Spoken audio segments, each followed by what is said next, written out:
jaraaf bi yóbbu la ci ay kër yoo xam ne kër yi yàqu la yoo xam ne yow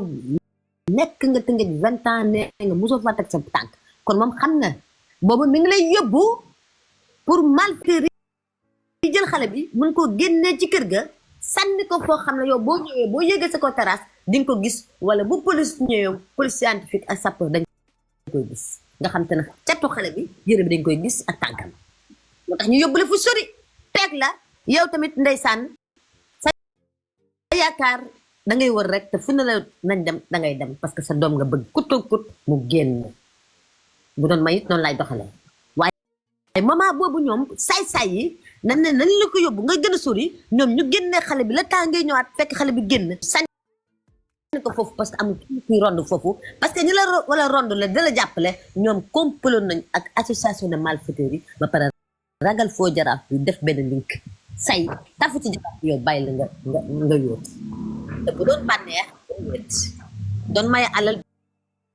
doo wéet bu dee xam-xam doo wéet bu doon kaale ni jël doo wéet parce que sa doom da daan jël ci boutique yaayam di leen lebal ñoom jël ci teraanga yaayam di leen may ñoom kon dëkk bi neexoon na waaye ñoom ay bandoon lañ la dëkkal yoo xam te ni kenn mënu ko natt bu xaalis teraanga teew dañ koy jaamu mais te bu naqar amee dañ lay bedd mel ni mus ñu la xam kooku mooy baadool la kooku mooy manque de courage kooku mooy manque de repère kooku mooy nu nga ko mën a waxee sax nit koo xam ne amul reconnaissant man bëgguma nit ko amul reconnaissant je suis très très très reconnaissant gis nga nit benn biscuit bu la ko nit defaree ci teraangaam te yombul barki Seydina Mohamed même bu defee safaanu sax war ngaa mën a jël lu baax teg ko ngir teg lu rafet sa diggante lu rafet sa diggante moom da ngay am colère c'est très important bëgguma façon nit yooyu ñooñu dañu ñu baax dañu am repère dañu ay référence dañu nga dëkk noonu lañu mel ñu jël xale bi indi nag teg fa mais kan moo feeñal xale bi ma ne ki def certificat porte ko plainte ki def nu mu koy waxee dimbala ma ci sama xol a tàng kii autopsie bi portel plainte bu bàyyi de nga taxaw ak sa soxna neex na ma lool discours bu rasangeer bi laaj soxla gis nga nit du la rayal ba pare ngay layam da ngay taxaw dëggal sa bopp nit ñëpp xam ne lii noor na la te boobu ba tey sa discours daaw ak sa discours den barki si ne dama lay topp dara changé wul kon li ngay wax dëgg la te xam nga ko dama ne ministre de la justice ministre de l'intérieur ministre de la femme déglu leen big femme yi ni muy wax ak soxnaam ak doomam bii disparaître rawanteeg Aziz une semaine mbir mi mën a leer day leer de barki Seydina Mohamed day leer day métti nag day yàgg ndax combat bi yombul ndax malfaiteurs yi xaaral ma ñëw malfaiteurs yi ruq bu nekk boo xalaatul am nañ fa point waaye dëgg mooy njëkk mooy mujj te barki Seydina Mohamed day leer bu fekkee jaraaf bi daf ko yàgg def le commissaire xam ko du bëgg dossier bi jug kaw di ko nëppal protéger foo jaraaf bi waaye ñi jot seen doom amu ko juróom-ñeenti yoo daal di nax saa ñu suul seen doom daal di dee xam nga Sénégal li may naqari mooy mbir buñ ko topp ba mu sës boo na ni daa fekk fa ngeen dem soriwul man bëgguma ngeen a bëreet départu gaynde arrivé muus bëgguma loolu départu gaynde arrivé gaynde laa bëgg maa bëgg mbir nga di ko topp ba mu jeex bu jeexul duma arrêté man moo tax sama xeex day métti am dugg ci xeex ak demi mesure dama ci dugg 100% ba ma gisatulee lu ma xam damay taxaw tuuti di déglu nag di noté di bind di xam fu may teg sama tànk ndax booy dimbale nag da ca fekk xam te yéen ñaar ñi jar ngeen a dimbale parce que boobu ba tey fa ngeen teg seen tànk busuwu leen ko yotaa da ngeen ko yokk waaye busuwu leen ko te gisuma benn changement ci yéen dama ne yéen a jara jàppale yéen a jara dimbale ambassadeur bootal ko ñii ñoo jara jàppale ndax ñoom fa ñu taxawoon ba tey démb ak tey ñu ngi fa taxaw dara busuwu seen discours dama ne ministre de la justice, ministre de l'intérieur et le premier ministre jël leen combat bi recevoir big famille ak soxnaam woo ko ngeen mën a def liggéey bu mucc ci ay ñi nga xamante ne teguñ ci yoon ñu teg leen ci yoon parce que dëkk bi nag dafa war a leer parce que xale yi réer bëri na xale yi ñuy rey bëri na sa temps-ci dama ne lii bu leerul dara du leer ci dëkk bi ndax ay moomin lañ te yàlla mi ngi faral doomu aadama yi nga xam ne ay moomin lañ yàlla dafa bëgg moomin yonent bi bëgg moomin kilifa dina yi fi nekk bëgg moomin nit nag mënoo nekk ci dëkk juddoo fi yaroo fi màgg fi ñu rey moominu yàlla di rey xale yi di leen disparaître 2 jours 3 jours ñu dem police bi war a takk ay dàllam sol ay yëreem génne oto yi génne xale yi ñu dem envoyé dëkk bi ak frontière yi ak yoonu Tëngéej bi bañ xale bi ñu ko sàcc war ko mën a génnee xool côté boobu agressé côté boobu 48 heures xam nga 24 heures lan la yow li mu doon sëñ bi may ma egli kooku dañ ko war a voté assemblée loi boobu dañ ko war a génne sa doom sëñ bi yow lan ma sa problème tëjal sa micro ba ma pare lan la luy problème bi lan la dama ne assemblée nationale waxoon naa ko assemblée nationale dañoo war a voté dindi loi bi fi nekk sa doom bu disparaître boo demee police wala nga dem gendarmerie ñi nga xam ne ñoo ko war a seet dañoo war a jug ci daar amul wax lépp luñ jàppoon dañ koy bàyyi parce que bakkanu doomu aadama la te xale bi mooy avenir suba ñun mag ñi tey buñ fi dëddoo xale yi ñoo ñuy jël relais te xale yi dañ lay war a sàmm réew boo ko bëggee defar te protéger woo xale yi du dem réew boo ko bëggee defar te fonkoo ak yàlla doomu adama ak yàlla doomu adama du dem kon xale yi dañ leen war a sàmm mama Aïcha mi ay mbiram dafa war a leera bu leerul barki Seydina mu réew mi du am jàmm ndax xale yi ñuy tàngal seen xolu waajur yi seen waajur yi di ñaan dëkk bi di ñaan man mi di ci wax sama xol di tàng ndax damaa jur te yaayam ni muy sant dama koo xam papam sax mën naa kii nii góor amul problème waaye jigéen dafa sensible te ëmb juróom ci weer sa doom dem nii ci maanaam foro man yéen ma dàq muñ de man de barki Seydina Muhammad bu doon man tey ji maa ngi ca kaso ba ndax xam lu tax mënumaa ñàkk sama doom ba pare ñu taxaw di ma mbëllee kon balay envahir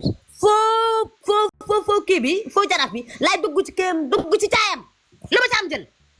état bi yëngal gësam état bi mënumaa dégg nag ndax foofu la xeex bi di toll daa bara yaa ngi wax ku ñëw ci yow personne ku la woo personne dama ne réew doo ko bëgg a defar doomu réew mi ñu fat seeni doom sànn ko ci canal ba teg ko ay déchets sotti fa ay ndox police ñëw doo ko mën a gis ak sapeur booba tey papam ak yaayam ñu ngi wax ngeen dégg ko na pat kenn auto séjourul yaakaar na dossier bi yi fi jot a jaar dañ koy nëppal bi laa bëgg ngeen génn ci li laa wax déedéet leen ci nëppal bi ngeen ne réew nëppal du ko nekk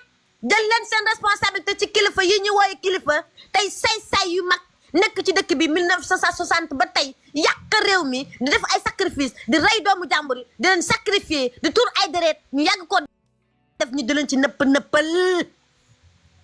ndax lan am nañu baat mama business mama patron amul baat benn baat dool la day jaay doog a dem marché ñëw taal kenn du ko faale waaye boo yàggaayoo gaar 4x4 yàggaayu def 3 pièces def marakis guddal kurus guddal sikkim ñu yaakaar na nitu lislaam te ñu fekk noonu lislaam nga yow naa fekk réew naa fekk du ko yor te mag ñi fi nekk dañoo naa fekk ñu di leen sukkal di leen raamal bëri na si ay naa fekk te ñoo jël réew mi boobu ba léegi 1960 ba tey yaakaar na liñ fi nekkoon boobu ba tey dañ ko fii defaat du nekk du sotti dama na ñi dénk réew mi nañ jël seen matuwaay ci ñii te bañ am benn complexe commissaire de police yi commandant de police gendarmerie jël leen seen responsabilité ci autorité saay-saay yi nekk ci réew mi di def loo xam ne tegul ci yoon ngeen jàpp leen def leen ay daan fu ñu war a nekk ñu nekk fa lii mooy réew waaye man Mama Patriote man baadoola bii tey bu fekkoon lii la sama kër xewee tey barki Seydina Mohamed kër ga ñëpp ñu ngi ci police ba ñu defeere leen def leen mën na dépp ndax lan o ma baat presse xamuma kenn xamuma fajuma fenn yoroo ma dara damay jaay samay madaar jaay samay eau de javel mu jar ma doog a dem marché dënd sama 2000 jën saaf ko def sama yaasi bu nga jotee ma def sama fonde maa ma def sama gerte cuuraay lekk kenn du ma faay waaye tey lu réer tey même du man sax ñu jël ma teg ma ko ndax lan oo ma baat oo ma doole ñu si bëri ñu ngi ci kaso bi def ñu dara man a ñii wooye ay kilifa te nekk si seen kër yi di def ay faux jaraaf di sacrifier xale yi di leen rey def ay yeneen yàgg ci réew ma di ko si def waa dëkk ba ak jigéenu dëkk ba ñu noot leen ba tëj seen gémmiñ ma ne dinañ rom ba ngeen jeex tag te kenn du ngaan ndax xamalu tax da ngeen jël faux jaraaf bi ak ay xunjum ak ay xàncam ak ay béjjina kim ay ndap xonam yooyu muy sol yu yàggaayu ba mel ni jàmb jóob ngeen def leen seen yàlla te duñ yàlla jara wóolu yàlla jara màggal bàyyi la nit ñi ngeen di jàmmu man du ma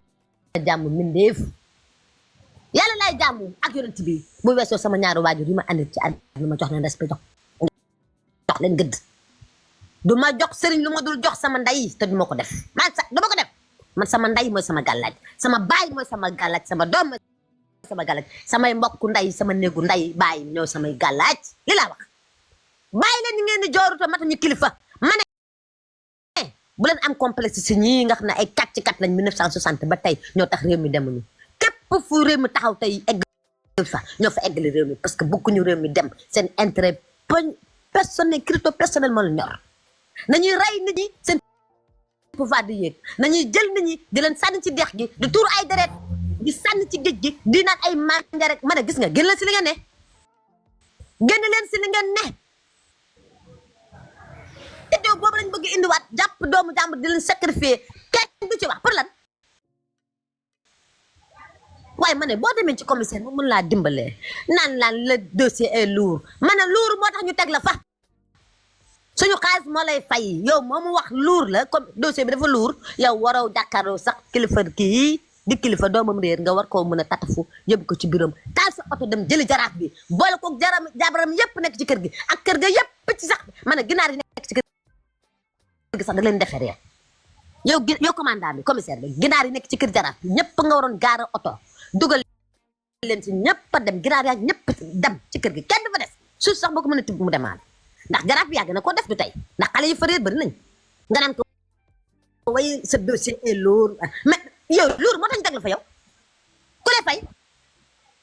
kan moo lay fay askan bi sama impôt keneen moo lay fay toute l'administration respecté leen doomu aadama yi te ngeen jël dossier di ko teg ci yoon lii mooy dëgg ci jaaxle bu ñëwee ci yow nga war koo mën a tatafu accueillir ko déglu ko nekk ci disposition am di ko sànni naan ko 48 heures xaw ma 24 heures la ñu war a mën a jóg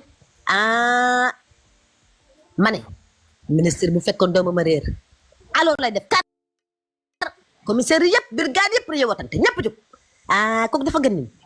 kooku dafa gën baadoo la ku leen fal ku leen teg fi ngeen ne ku leen fa teg ku leen fay waaw da lañu jox cër ñun daal ñoo leen di fal suñu yoon yi suñu doom yi vous en fous ku ci am dara daal boo woote daal sa mbir faju waaye ñun baadoole daal suñu mbir daaw ba ren ñu ngi ciy wax rien n'a changé kenn duñu faale ndax leen amuñu baat tojuñu fenn nekkuñu si bureau amuñu kat dawul ñu oto dañuy jaay junne juróom jaay fukk dem démarché suñu faale jóg leen ci dossier bi jóg leen ci dossier bii te day leer Big Faa fi nga taxawal foofu ambassadeur dama ne lépp loo jàpp kon bàyyi ko te taxaw ci Big Faa mii ak soxnaam taxaw ci dossier Mama Aïcha bi lii mooy dëgg ndax ñii fa ñu taxawoon daaw ba ren ñu ngi fii bougé ñu daa te changé wuñu discours te cóobuwuñu tax ñi ñoo jar a jàppale nag xaalis boobu nga téye jël ci avocat pour ñii lii laa wax ambassadeur fekk yaa ngi may dëgg maa ngi yemale fi kàddu gu sama xol dafa tàng na dama dund injustice man bii di wax ak yéen sama 300 mètres carrés maa ngi ciy xeex nii maa ngi ci war a def live sama 300 mètres carrés la kulunaa yi jël jaay ko fukki nit ñu dem def complicité ak CADAS ñu signé leen ko ñu génne sama tur au niveau de la CADAS génne sama tur au niveau du mairie bu Mbour dugal fi turu kulunaa bi ko jënd mi ngi ko jënd 2023 te man ma jënd 2009 waa ma ne atta leen ni ku jënd 2009 ak ki jënd 2003 kan moo yàlla ci ko kii bi te man sama kayit laa yor ñu falsifié ko jaay ko lii de laay xeex daa bëri nu ma ko te xam naa ne gouvernement bi dina ma dégg te maa ngi ci war a live man dama dund injustice ma gisee ku dund injustice dama ciy daw dama ciy wax ak doole parce que dama ko dund ba ma juddoo ba tey maa ngi dund injustice laay dund parce que yonent bi on en a marre dans ce pays là.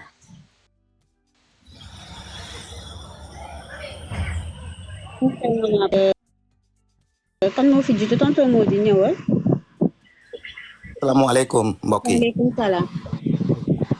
Big Fa maa ngi lay ziare di la delloo sa wàccuwaay di la masawu. maa ngi lay delloo ziare. merci beaucoup di jaajëfal panel bi ak seen liggéey rafet na. di ziare aussi sama sœur boobu génn léegi. am na wax bu mu wax bu am solo. waaw ci taxawaay bi nga xamante ne moom la justice ak suñu réew war a taxaw ci problème yi nga xamante ne sont liés ak wàllu sécurité bu njëkk ba nag li indi problème yi yëpp mooy réew la boo xamante ne baadoola amutoon fu muy maanaam boo amee problème ak ku la ëpp doole tuuti wala ku la gën a rëy xaftaan bu ngeen yeggee ca attekaay ba am na fu muy jaar prox ndoll ba mujj wëcc la fa ba doo fa jëlee yow ndam loolu moo métti askan bi bu askan bi tey jii taxaw def ay seen panel nit ñi di ko ñàkkal fayda waaye ñu ngi ciy liggéey bu am solo ma koy rafetlu nag liñ la def Big Fa daf ci am wàll boo xamante ne foofu dañ fay taxawagum am wàll boo xam ne mun nañ ci àddu dinañ ci àddu en toute responsabilité loo xam ne yow waroon nga ko jouer mais ni ma déggee ak ni affaire bi ñëwee ci sa kaw amoo woon temps te ñi la waroon ñoo waroon jouer rôle boobu xëy na jouer wuñ ko mooy que bi nga toogee seet xale bi gisoo ko mu fanaan gisoo ko si li ma dégg sa xarit rek moo fa nekkoon di la téye bi ngay bugg a daanu ci kii bi mais en tant qu'intellectuel il fallait que tu sois assisté automatiquement soit par ton avocat ou un huissier parce que xam nga ne lii xeeñu lu neex d'abord foofu pour nga mun leen a baare parce que xam nga ne ba nga demee ca commissaire ba la commissaire ba wax ne que c'est un dossier très compliqué moom xam na li nekk ci dossier bi bugg la ko wax voilà exactement ce qui s'est passé li tax bugg la ko wax parce que am na lu mu ragal wala am na foo xam ne bugg fa teg loxoom et taxawaayu commissaire walul mel noonu rafetlu wu ma ko beneen bi jàppal ma ñaari mooy ko fàtte décomposition ak exhumé ñaar yooyu tu es un intellectuel une autopsie peut être réalisée par les médecins légistes sur des corps décomposés et même exhumé décomposé mooy mu yàqu exhumé mooy ñu suul ko ba pare ñu génnewaat ko war ci mën a liggéey te dinañ ci gis ay résultats probants on est d'accord yow sa doom biñ ko génnee décalage bi je ne pense pas que moom ëpp 72 heures ñu exhumé ko ñu génne ko ci fi mu nekk donc dans l'autopsie su fekkee autopsie bi ça c'est bien réalisé te yow am nga une copie de l'autopsie xayrun soo amul une copie de l'autopsie ba léegi ça veut dire que am na une volonté manifeste de torpiller ce truc là pour nga bañ a am dëgg bi lu tax xale bi ñu rey ko ndax dañ ko étrangler ndax dañ ko violer tout ça da nga ko war a parce que boo autopsie xale boo gis ne que dafa xiifoon ci biiram mais y a des trucs superficiels yoo xamante ne da nga koy gis ci corps bi soit ñu poñe ko wala ñu xoj ko wala yu demee war ko mën a gis ku mën a gis xiif bi ci biir bi war nga mën a gis loolu su fekkee dañ ko dóor wala yu demee noonu alors donc li nekk ci biir autopsie bi laa la bëgg a laaj est-ce que xam nga ko tu as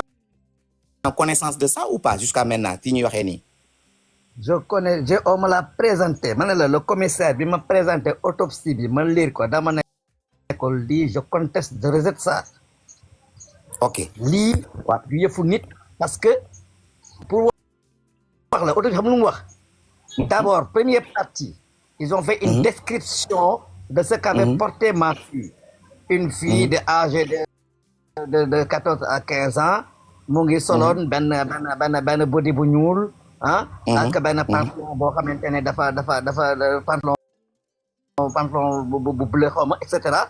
description quoi physique benn premièrement deuxième phrase vu l'état de décomposition avancée du corps les résultats les causes de la mort sont inexplicites. c'est pas possible c'est pas vrai. léegi nag ci diggante bi ñu turoxal benn phrase boo xam ne au niveau de l'estomac daal le constat bi ñu def mooy dafa xiifoon ma ne nag loolu moo leen trompé parce que bu ñu dafa xiif donc seen autopsie c'est faux parce que xale bu fekkee dimanche la réer xiiful dimanche kon reyuñ ko dimanche parce que bu mu xiif ci diggante boobu ça veut dire que téye nañ ko quelque part lan lañ ko def lan la dund jusqu'à ce que ñu koy rey soit le lundi ci fajar wala lundi je ne sais à quelle heure. Mais en tout cas, si vous avez c'est parce qu'elle est restée au moins 2 à 3 jours ou 4 heures de temps sans avoir mangé. C'est ça la vérité. Donc, même déjà, un crime n'est jamais parfait. Même l'autopsie a prouvé qu'ils ont fait du n'importe quoi. C'est ça la vérité. Voilà. Maintenant, il y a une solution que tu vas commettre non huissier. Alors, nous disons faire réexhumer boy Khalebi. Nous devons une autopsie parce que c'est écrit et c'est en criminologie, c'est possible que décomposition bu amé même décomposition manam yakku yaxet yépp mën nañ fa def autopsie té encore une fois corps buñ sul ba paré mën nañ ko déterrer def ci une autopsie ça se fait et on a des résultats par rapport à ça donc buñ doflu légui nak bo démé buñ def une autopsie bañ génné ko bo def autopsie bañ woné les résultats yi fa nek. Alors, ce moment-là, je te parle parce que tu es un intellectuel. En fait, mais tant que lolo amul, on ne peut pas désigner du doigt ou accuser qui que ce soit. De toutes les façons, c'est atroce. Et ça, le milieu, yow yag nga fa ya ñuko gëna xam. Amna lo xamantene xeyna do ko mëna wax. Mais man li nga xamantene mom la japp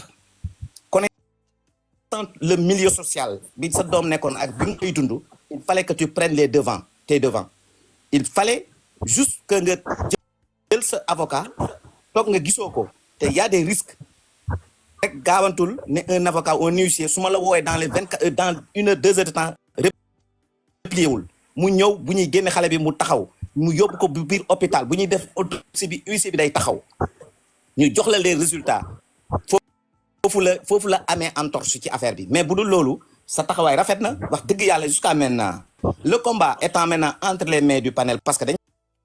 ci waxtaan nous sommes tous des Sénégalais li la dal mën na dal ku nekk man doom bu jigéen laa taawloo bi nga koy wax dafa fekk juste ma jóg tuuti ma bon mais après je dis que c'est pas possible que lii bañ a feeñ et man yi am Sénégal day am dans d'autres pays mais dañ ciy liggéey bu mucc ayib imagine toi koo xam ne dañ ne moom moo rey nit en Europe plusieurs années ñu bàyyi ko en liberté xamuñu woon ne moom la dem jàpp keneen ku dul moom mais xam nga fan xamee ne que moom la ci il paraît que ci gel bi dee bañ suul ko ci ay weyam lañ jëlee jéenaa waajooju dem jàppi ko yóbbu ko c'est-à-dire que médecine ak science moo toll foo xamante ne layam amatul ci yenn affaires yi su fi vidéo yi demul preuve scientifique yi war na wone dara. Voilà très bien. arrêtons ces sacrifices ces trucs parce que da ngeen di rey seen bopp rek mais vérité day am maintenant nag vérité bi population bi connaissance suñu Sénégal ni muy doxee ak nam doon doxee ñun ñoo war a jël combat bi dootuñ bàyyi dara tedd dañ koy topp jusqu'au bout andi ceeg ki nga xamante ne moom la affaire bi dal parce que yow combat bi mënoo ko mën a yow kese déjà ku am lu ko naqari gémmiñ guy nàcc du wax jàmm ku am lu ko naqari du mun a exposer son problème foog mu andi ceeg ay nit yu dëggu xam nga jël combat bi comme cette boss la jàppale ko te yàlla tax ba dëgg feeñ donc man je vous souhaite en fait cette bienvenue dans le panel ay gars yu baax a fi nekk du man bëri nañ fi ñu di ko waxtaanee et puis on te pousse vers cette direction là il faut pas lâcher prise. il faut pas lâcher prise kooku mais non mais am na yoo xamante ne boo ko defee tubaab këram lay dugg rek jël armam ñëw fekk fa rajaxe foofu yëpp. c'est ça parce que c'est mu clair. ëmb 9 mois jur sa doom mu nekk ci yoonu réussite ngay yaakaar ko ak doom ni mu mel waxuma lay sax yow góor parce que jullit nga comme ni la sa copain bi jàppee bi ngay bëgg a daanu ne la jullit nga taxaw mais comment sa maman a vécu tous ces moments là sans sa fille bi nga xamante ne moo ko jur ëmb ko dem ca table ba accoucher ko dignement mais ñooñu bi ñuy def loolu xalaatuñ sa maman. non il voulait faire mal bu fekkee ne góor nga yaa ko def yow xalaatoo ne que yaay dafa dem ci hôpital ba jur la. bu dee mag la kilifa la yaa ko def moo xam sacrifice la wala yu demee noonu yow xalaatoo ne bés dina ñëw ñu takk la ba nga ne mond ñu dugal la ci pax mi xale bi nekk tey jii yàlla war la laaj lu tax nga def lii. yooyu yëpp c'est des choses yoo xamante ne bu ko nit dul xalaat kon ñun ci suñ bopp mun nañ jàpp ne ñu ngi vivre ak ay animaux sauvages te animaux sauvages place am du société bi place bi ci àll xaj ba la c'est les populations qui doivent s'approprier de ce combat là. mais du ma yegg encore ci affaire accusation parce que man moo tax damay ñëw rek sur les termes scientifiques et techniques ak li nga waroon def te yow def loo ko man ci côté boobu laay kéegum ba pare tant que nag autopsie bi ñëw contre expertise du ma mun a accuser qui que ce soit. voilà merci léegi di rafetlu franchement sa wax. waaw vas-y. voilà nga may ma c'est-à-dire li nga wax noonu c'est très important d'ailleurs entorse boobu man maa ko njëkk a décelé mais dafa am fu ñu ko teg parce que dans l'opération il y a eu une police scientifique qui doit faire un rapport il y a des sapeurs-pompiers qui doivent faire un rapport il y a eu deux de mes proches muy sama petit frère ak un collègue boo xam ne parce que le commissaire m'avait déconseillé de voir leur qui était dans la voiture parce que ni mu mel la dafay bañ ma jaare fa dof parce que xool na sama état de kii ñooñu laa yónni ñu dem xool ko ñooñu bañ ko xoolee li ñu ma wax dafa leer ne l'enfant là a été étranglé même les sapeurs qui étaient là l'ont confirmé dans la voiture donc le rapport de la police scientifique et des sapeurs loolu ça suffit largement pour ñu xam li xew parce que ñooñu xam parce que man mi toll ci terrasse seen xale bi ñaari loxo yi kii nii mu leer ma dañ ko doon étranglé dañ nit moo ne woon ci kawam di yéeg ci kawam muy dem a défendre kon man mi mën a gis loolu à distance à plus forte raison ñoom ñu nekk ay scientifique kon dama jàpp ne ñooñu man dama am confiance ci rapport de la police scientifique et des sapeurs rapport yi nag bu ñu ma génne lu ma xam ma xam ne yaa manipulation boobaa man dàquma dem sul xale bi defi autopsie à l'extérieur parce que ces gens là seront ñii amul nu ñuy def ba duñ leen courrier amul fu ñuy jaar man je suis prêt à tout dans cette affaire là jaajëf Big Faa boo gisee nag ma jëloon décision ma bañ a def man nee naa dugal naa contre autopsie la lettre est là dama dugal contre autopsie dama ko dugal ne man du ma laal mais dama toog ñu ne ma le procureur n'est pas encore installé il lui faut 48 heures pour que loolu quitté bu ñëwee xam nga ban dossier lay njëkkee alors que la maison était pleine à craquer les dépenses étaient lourdes les gens étaient là ñëpp di xaar parents yi jóge fu ne naan la jël ñu suul jël ku nekk di wax mu am ñu ma convaincre ñoo xam ne sax ils sont des jeunes ma film boobu defee contre autopsie au Sénégal aussi dañuy def solidarité de corps c'est les mêmes résultats que tu vas avoir loolu tu vas faire ça à tes propres frais tout ça c'est des informations que j'ai finalement j'étais obligé te dama lay wax ne jour bi ma ko suulee sama téléphone ci la ma nit woo na ma woo ne ma woo nañu ba son jotul la des amis qui sont en Europe et partout dans le monde qui avaient pris la décision pour jël corps bi jëlee ko Sénégal yóbbu ko en Europe mais yàlla moo ko dogalul bi ma suulee pare lañ may doog a jot alors que ñoom ils étaient préparés bi ñu déggee autopsie bi kii ñoom dañu ne loolu du mënul nekk de ñoo xam ne ñoom ñoo jàngandoo ñii ñoo jaarandoo université ñoo jaarandoo dans les mais ñoom ñoo organisé woon pour loolu mais ma ne leen merci pour votre intention mais dama lay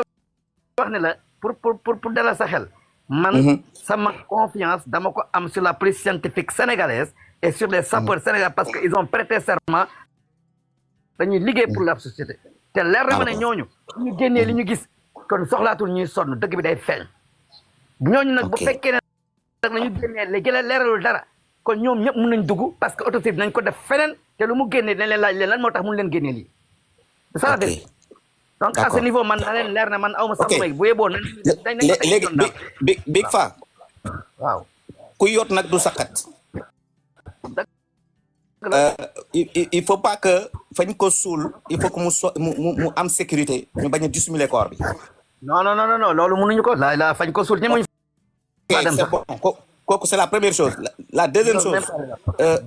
taxaw nga ci combat bi il faut que tu sois assisté par un avocat va recueillir les conseils d'un avocat boo paree combat bi ñun ñu déglu suñu leader ambassadeur mu xool moom nan la ci duggee ak ñi ci panel bi ak timam ñu waxtaan ci ñun luñ ci mën a apporter comme contribution ci xeex bi ñun ñu ngi si seen ginnaaw. nee naa leen mais encore une fois waaw je vais pas vendre la mèche. mais sànq au niveau du ministère avant may wàcc man resto bi ma doon añee. dama teg sama téléphone image bi feeñ ña toogoon ci table bay yëpp sa waay mënuma prendre ñu ne ma grand da nga xam xale bi man xale ñu ne ma kii ci sa appareil man sama doom la gars yi añ mënuñ ko def ñu fexe ba sur le sang ñoo ma boole un grand avocat boo xam ne fii ak ay jours vous serez informé de ça te dossier bii na leen non nit ñi xamuñ sax fi ñii ne leen leer na ko dañoo laalaake sama doom nekkul ñi niil sama doom du ci bokk je l'ai dit wax naa leen ko waxaat leen ko bu ñu gëmul nag nañu toog déglu ma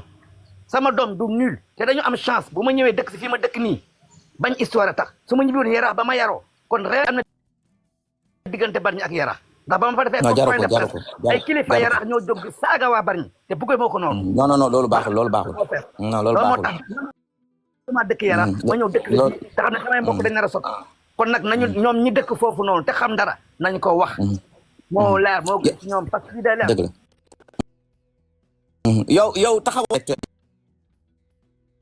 nga nekk ba mun a cerner problème bi parce que am na ñu doon teggi nañ seen tànk taxawal ci côté boobu parce que après boo animé d'autres sentiments rek mën na yàq combat bi yow taxawal foofu et que qu'on désigne pas bu ñu joxoñ kenn d'abord ñun nañ taxaw ci preuve scientifique yi nañ taxaw ci xool nan la ñuy fexe ba affaire bi ñu réexaminer ko teg ko parce que nee naa bu ñu décomposé ak bu ñu réexaminer mun nañ ci def autopsie comme nag loolu am na kon béy wéyagul mbuus foofu na ko ñëpp xam te combat bi du sa combat rek parce que sa doom suñu doom la sa doom suñu doom la ndax li mu waroon mën a jëriñ société bi xëy na loolu suñuy doom di jëriñ ëllëg te xejoon na fi encore une fois foog nag ñu def lii pour yow nga mun a def ton deuil parce que papa ci doom bu jigéen waaw absolument moo tax ma wax la ko ce combat là doit être mené pour yow ci sa bopp que tu puisses être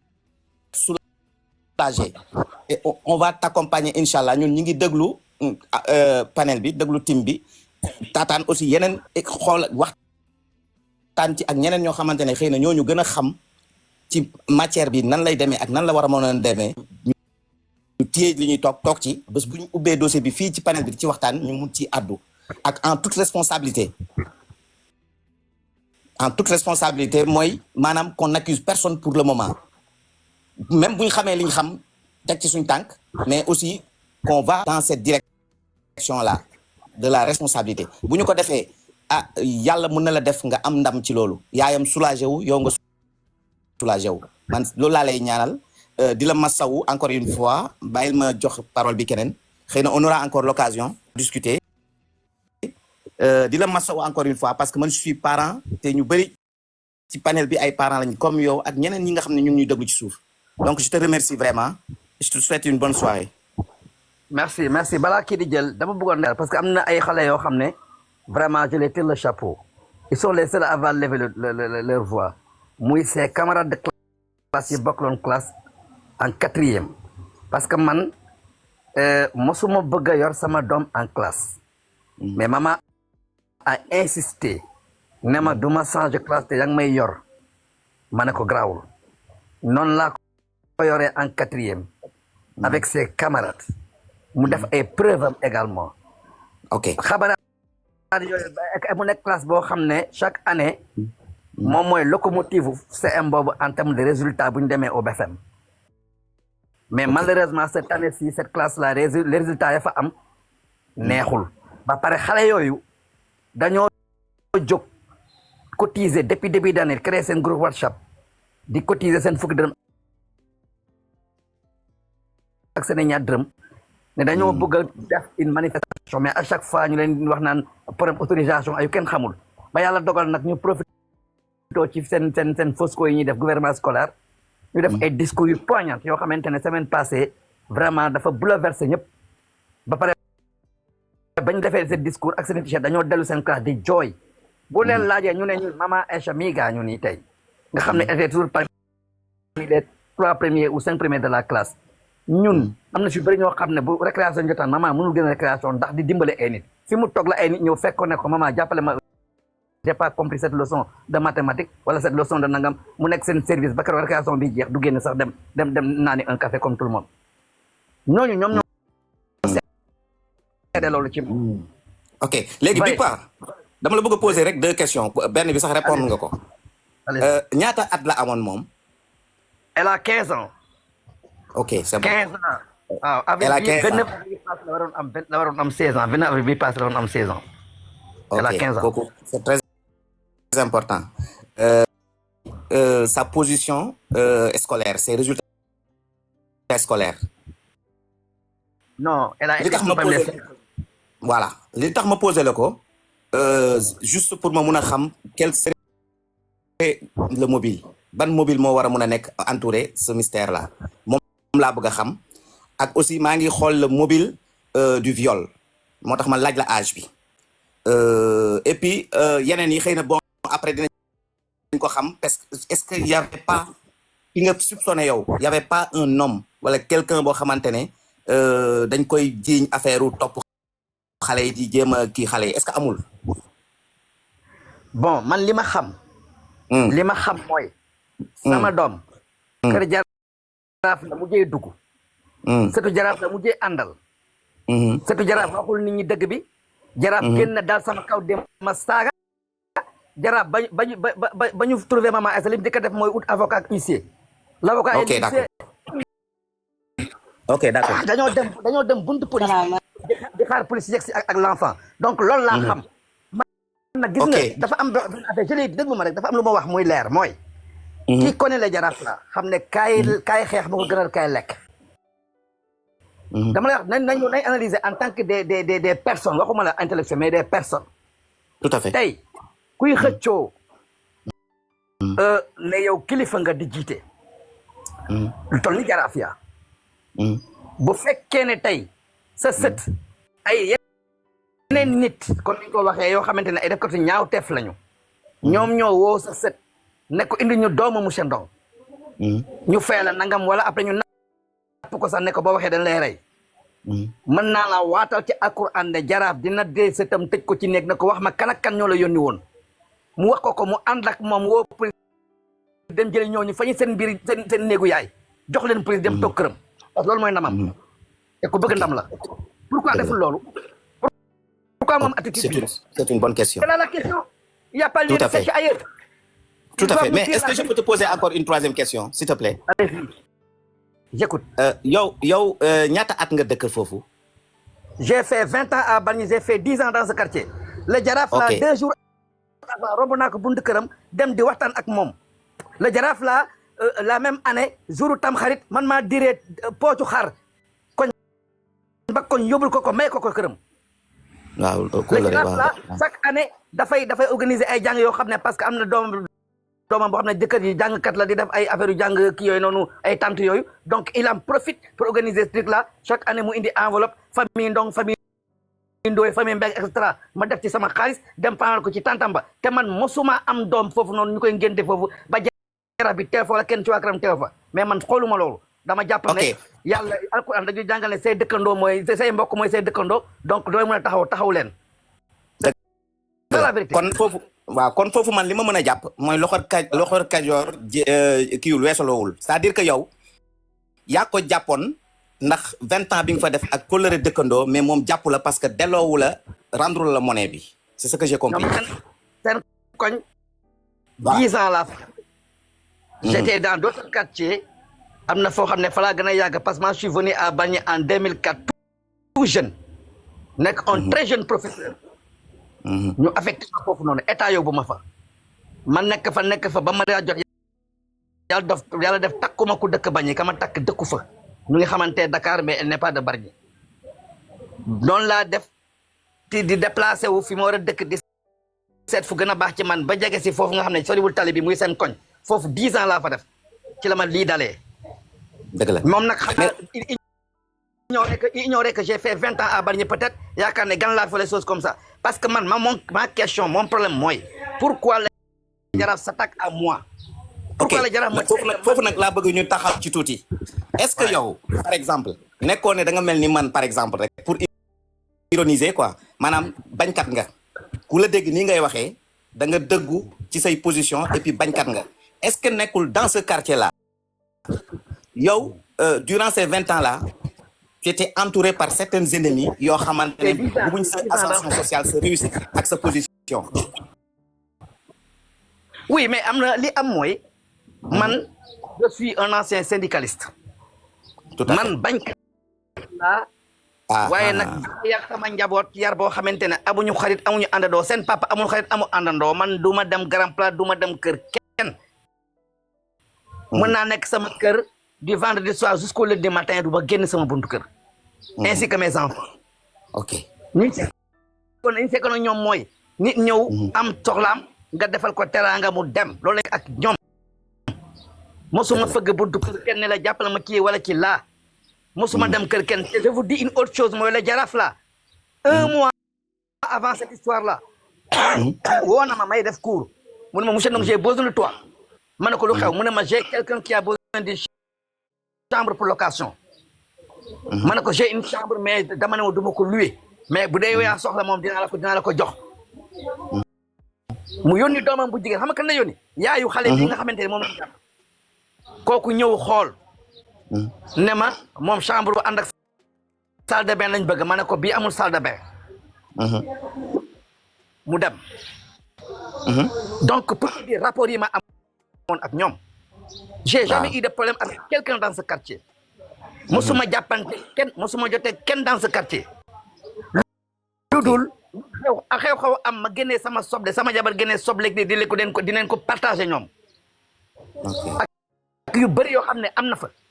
amul kenn ku mën a taxaw ne mos naa taxaw Moussa Ndong affaire moom ci lii wala ci laa ci koñ boobu noonu. ok d'accord. maintenant le problème mooy man ma wax la leen ba ñu découvrir sama doom yàlla mu ñittim xam na ne am na imam bu ñëw seet si ma dama ne ko xale bi fii laa koy suul parce que ndax xale yu ndaw yi nga xamante ne je le ferai pour eux ndax dañoo sonn ci moom te bugguma leen mu soril ma jegal leen ko lii dem naa ba sama xel jox ma lii mais c'est après la tournure des choses ba ma dégg vidéo paa bi mu dal sama kaw njaboot yuuxu wax ma ne ça devient grave là mais lan moo xew chef de quartier jël parole également wax ba ne en tout cas lu mu métti dañ xam ne kilifa lañ ko sekkal ma ne mais je comprends plus man kan laa ko sekkal pour man yow bañkat nga da ngay fippu voilà léegi nag comme demee na noonu nag alors nañu xam ne nag on va plus chercher de midi à 14 heures affaire bi kër jaraaf nañu wax dëgg bi fa la xale bi mujjee doomam la mujjee àndal setam ba mu ñëwee dafa yoroon sama bunt kër dem informer ñeneen c'est quoi cette histoire là déjà loolu dafa garaaw yow sa doom bu àndoon ak kenn tey kooku réer xanaa sa doom day daw këñoom kooku du romb bunt këñoom kooku day ñëw ne a fëgg ku mu njëkk gis ne ko man di àndaloon waaye dafa ñëw ba fii gisatuma ko ñu daw dem seet mais mu romb tranquillement ñibbi seen kër toog jàpp njàmburam ba mu neex ko ñu wax seeni blabla maamam génn wax ay di n'importe quoi ba pare ñu bëgg a chercher ailleurs non je cherche nulle part ce que je veux savoir mooy c'est quoi le problème du Jaraaf et de ta famille pourquoi ils sont tellement impliqués dans cette affaire là ak li ci def yëpp pourquoi ils n'ont pas été cohérents avec eux-mêmes pourquoi ils n'ont pas été justes pourquoi ils n'ont pas été des humains c'est là la question oui c'est la question c'est la grande question même d'accord bàyyi ñeneen ñu yéeg je vais man dinaa gën a réfléchir par rapport ak yi nga ma wax nii yëpp yàlla mobile de la jalousie lié par les résultats scolaires yi xale bi doon def loolu luñ mën a piste la beneen piste bi ma doon wër mooy que yow nga dëkk ci quartier bi nekk bañkat syndicaliste nga et tout am say position intransigeant kenn du la yéeg et puis neexu leen parce que bëgg nañ la yëlif wala bëgg na am fu ñu la jaar nga bañ ñoom loolu retombé sa doom am nekk victime bi xam nga loolu mën na nekk ñu ne bon munuñ jot ci papa ji xaaral ñu jaar ci doom ji loolu day am donc quartier léeg-léeg nga dëkk ci quartier am ñu la bañ parce que da nga réussir wala da nga am noo mel voilà loolu yëpp laa doon xool mais encore une fois loolu yëpp laa doon li tax mu jël ko yaa ngi toog di ko nettali li la sa xarit bi wax rek ba nga bëggee daanu ca kaw laa lay delloo wax avant may wàcc mooy ressaisis-toi te xam ne da nga war a sant yàlla santal yàlla bu baax a baax encore fois julli ci moom te xam ne que xale bi yàlla da koo defal àdduna defal ko àllaxira ndax avant muy dem wone ne carrément ne ñëw na ci kaw suuf mais li ko waroon def na ko même bu fekkee mineur la woon di jàng bokk ak ay moromam classe di def li ko war gannaaw yéen di ngeen defee li leen war ci moom kon nag sant yàlla foofu la commencé beneen bi di la tatagal ci panel bi nga xamante ne ñun ba sosuñ ko mais dañ koy ñëw di analyser di waxtaan ak nit ñi pour yu mel ni bañ a amati donc je te remercie Big Fa en tant que ton frère et puis di la ñaanal yàlla defal la tawféex defal ko sa soxna soosu def may ko xolu muñ encore une fois jaajëf Ousmane merci beaucoup. merci tonton Modou merci beaucoup donc la mignonne jëlal. waaw dama bëggoon wax tuuti rek ma wàcc may chargé sax maa ngi nuyu ñëpp maa ngi lay nuyu li Adja tonton Modou Mama Africa ñu ngi lay fay sis waaw Mama Africa papa Mama Aïcha gëj nañ la dégg waaw pour wax la rek metti na trop ñëpp wax nañu sax li ñu war a wax yëpp parce que fii Sénégal la te boo nekkee ci pays bi nga xam te ñoo ko bokk ku am naqar rek ñu ñëpp war nañu taxaw waaw gëjoon naa la dégg trop mais li metti na de temps en temps aussi ñu ngi ñaan ambassadeur moo koy dugal yàlla leeral carte bi ndax bu dee san dénaturel la ku nekk xool xam na ne waxambaane bu dee maa jànk bu dee maa nit sax day metti bu dee sa yaay bu la jur maa sa papa sax day metti ndax duma la yéen na yàlla tàppal xol yi metti na foo wax mu ne dafa jaxle rek pour wax la muñal mais kenn mënu ko muñ bu dee naturel nga ne ah yàlla mooy maye c'est lui aussi qui donne qui prend aussi bu dee li nga xam te ne ah dafa jóge ci nit moom wax dëggam si yàlla la loi est là pour ça waaw te loolu moom comme ni nga ko waxee rek teg nañ lépp ci loxo nguur bi ñoom tamit ñu leeral lépp ci ñëpp dem li nga xam te ne c'est pas naturel ça vient des êtres humains voilà parce que loolu mooy li Mama Africa wax sànq rek waaw ñun ñooy jël suñu carte électeur ñuy jógee village ba village ou bien région ba région dem voter kon lii bu amee aussi te panel yi moom mooy changement léegi lu fi xew France ma Europe ma feneen ma Sénégal ma feneen balaa ngoon ñëpp ko dégg c'est un avantage aussi am na inconvénient dëgg la mais ku am lu ko metti bu ko exposé fii les âmes de bonne volonté war nañu ñëw aussi wax ci parce que dee la rek waaye dee nag bu gën a metti mooy bi nga xam te danga koy gis fii ba pare comme ni ko waxee ñu sànni ko si ndox yu sante comme dañ lay saboté waale en même temps xeexew ak kenn jël nga sa doom nekk ak ñoom xam nga di leen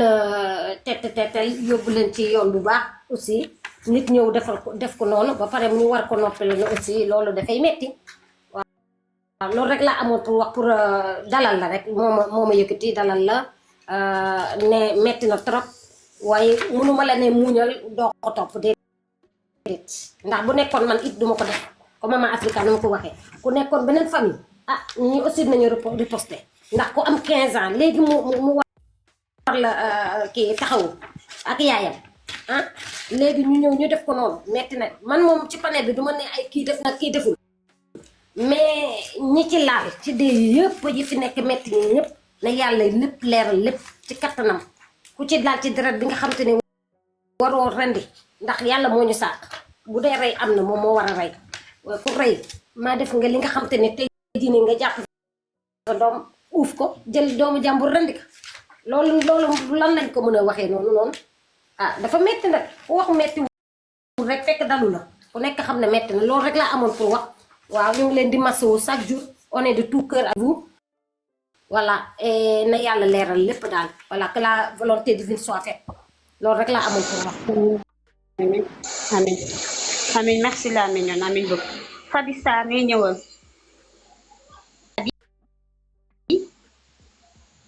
Fabi Sarr était là Fabi waaw Fabi xam naa après kon nga tiit sa micro mais Big man xam nga lan moo ma jaaxal ma dafa am loo xam ne dafa xaw a bizarre ci man le fait que ñoom ñu ñëw ne dañu bëgg foofu chambre ba pare daal di ñëwaat ne noonu chambre bi convenir u leen loolu xawta bizarre ci yow mbala En tout cas, def nañ ko. Ils l'ont fait 1 mois avant. Paa bi moo insisté woo ma téléphone. La chambre était là pendant 3 ou 4 mois, voire même 6 mois, mais dama ne du ma ko joxe. Parce que bëgguma dëkk keneen muy dugg suma biir njaboot di ma indi leneen. Je laisse ça là-bas. Mais quand lui m'a appelé, je lui ai dit que bu dee yow yaa soxla, très sincèrement amul problème. Mu ne ma non, c'est pour sama xaritu benn doom ki yor sama doom bi liggéey fële xaw ma daal expliqué benn gaayan daal moo soxla nekk foofu quoi voilà te nag ci la yónni cette femme la nga xam ne moo jur xale bu jigéen bi woon ak maman femme bi ñëw toog ci couloir bi ma ñëwee fekkante ma ne ko mu ne ma paa bi man la yónni ma ne ko waaw kaay ma won ko chambre bi mu xool ko bon ñu dem après paa bi ne ma bon non chambre bu ànd ak salle de bain nag la waaj bëgg quoi mais pas chambre ma ne ko ok loolu am na ci diggante boobu loolu am na il fut un jour également madame wax na ko ci benn live doomu paa bi mooy ki ñu doon wax dëj gën bëgg wala ngente ñëw na sama kër coupé sama courant alors que man j'ai payé il y a 1 semaine madame génn ne ko yow lu da ngay coupé courant mu ne ko fayu leen mu ne ko lan fayu ñu mooy lan kooku woo ma téléphone boobu j'étais en classe moment boobu ma décroché ne ko mbaa la mu ne ma non kii moo ñëw coupé courant bi xanaa yow fay doo ma ne ko moi j'ai payé ça fait 1 semaine. dans la envoyé mais le gars qui a coupé l'électricité il travaille à la Sénélec, il est agent à la Sénélec ou bien pourquoi mu coupé courant. non parce qu'il est releveur. Ah d'accord. loolu mooy liggéeyam ay releveur la mais il y a plus de 4 compteurs là-bas mais il a préféré couper notre compteur. Il a fallu que ma yónnee madame le truc pour ñu mu vérifier après bu doog ko mu doog ko rétablir parce que c'est ça affaire bi ñii dafa mel ni dañu yàgg a am xaw ma lu xew quoi man je sais qu'on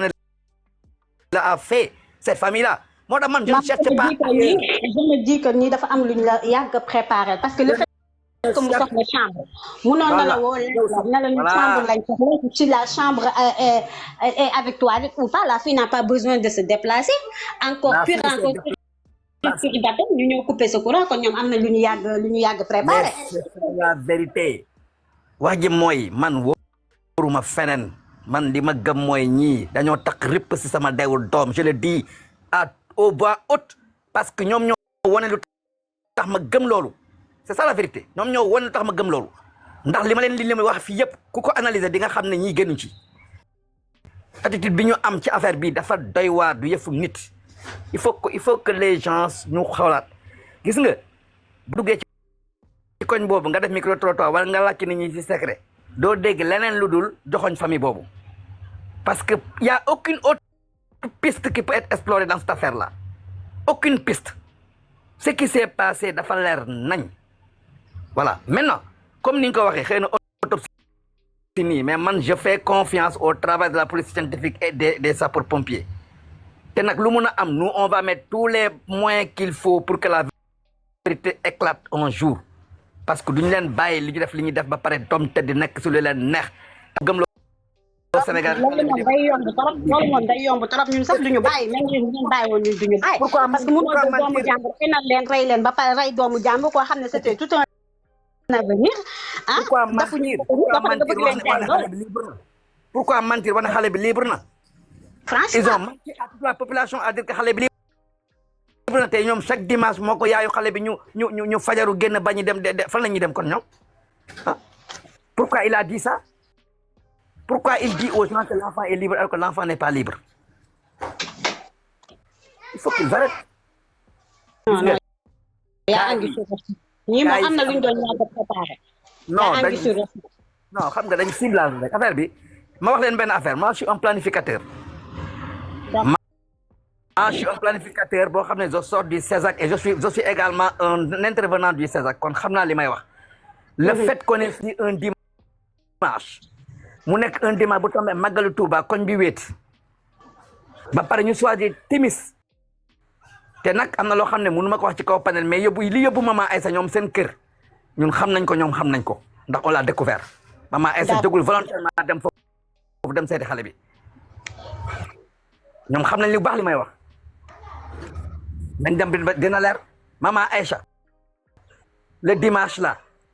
maman yàgg na di jëndi soow le dimanche soir te du ut ko gunge rakkam bu jigéen la doon àndal pourquoi elle a choisi ce dimanche ce jour là ne day dem ànd ak kooku rakk ji di ko wax mu daw lakkatu rakk bi loo xam ne nekkul habitude am lakkatu rakk bi dem rakk ji day ji boo waxtoon rakk ji ne ki lay àndal kon ñoom li ñu waxoon ne ànduñu bu ko vidéo feeñalul kenn du mos a xam loolu. c'est vrai kon ñoo nañ ko certifié sax te kenn du yëg ne ñoom la àndaloon mais yàlla moo leen weer parfait am. yàlla moo leen weer léegi nag au vidéo au regard de tout cela man aw ma feneen fu may seetaan na police def liggéeyam ñoom nañu wax li ñu xam mu leer.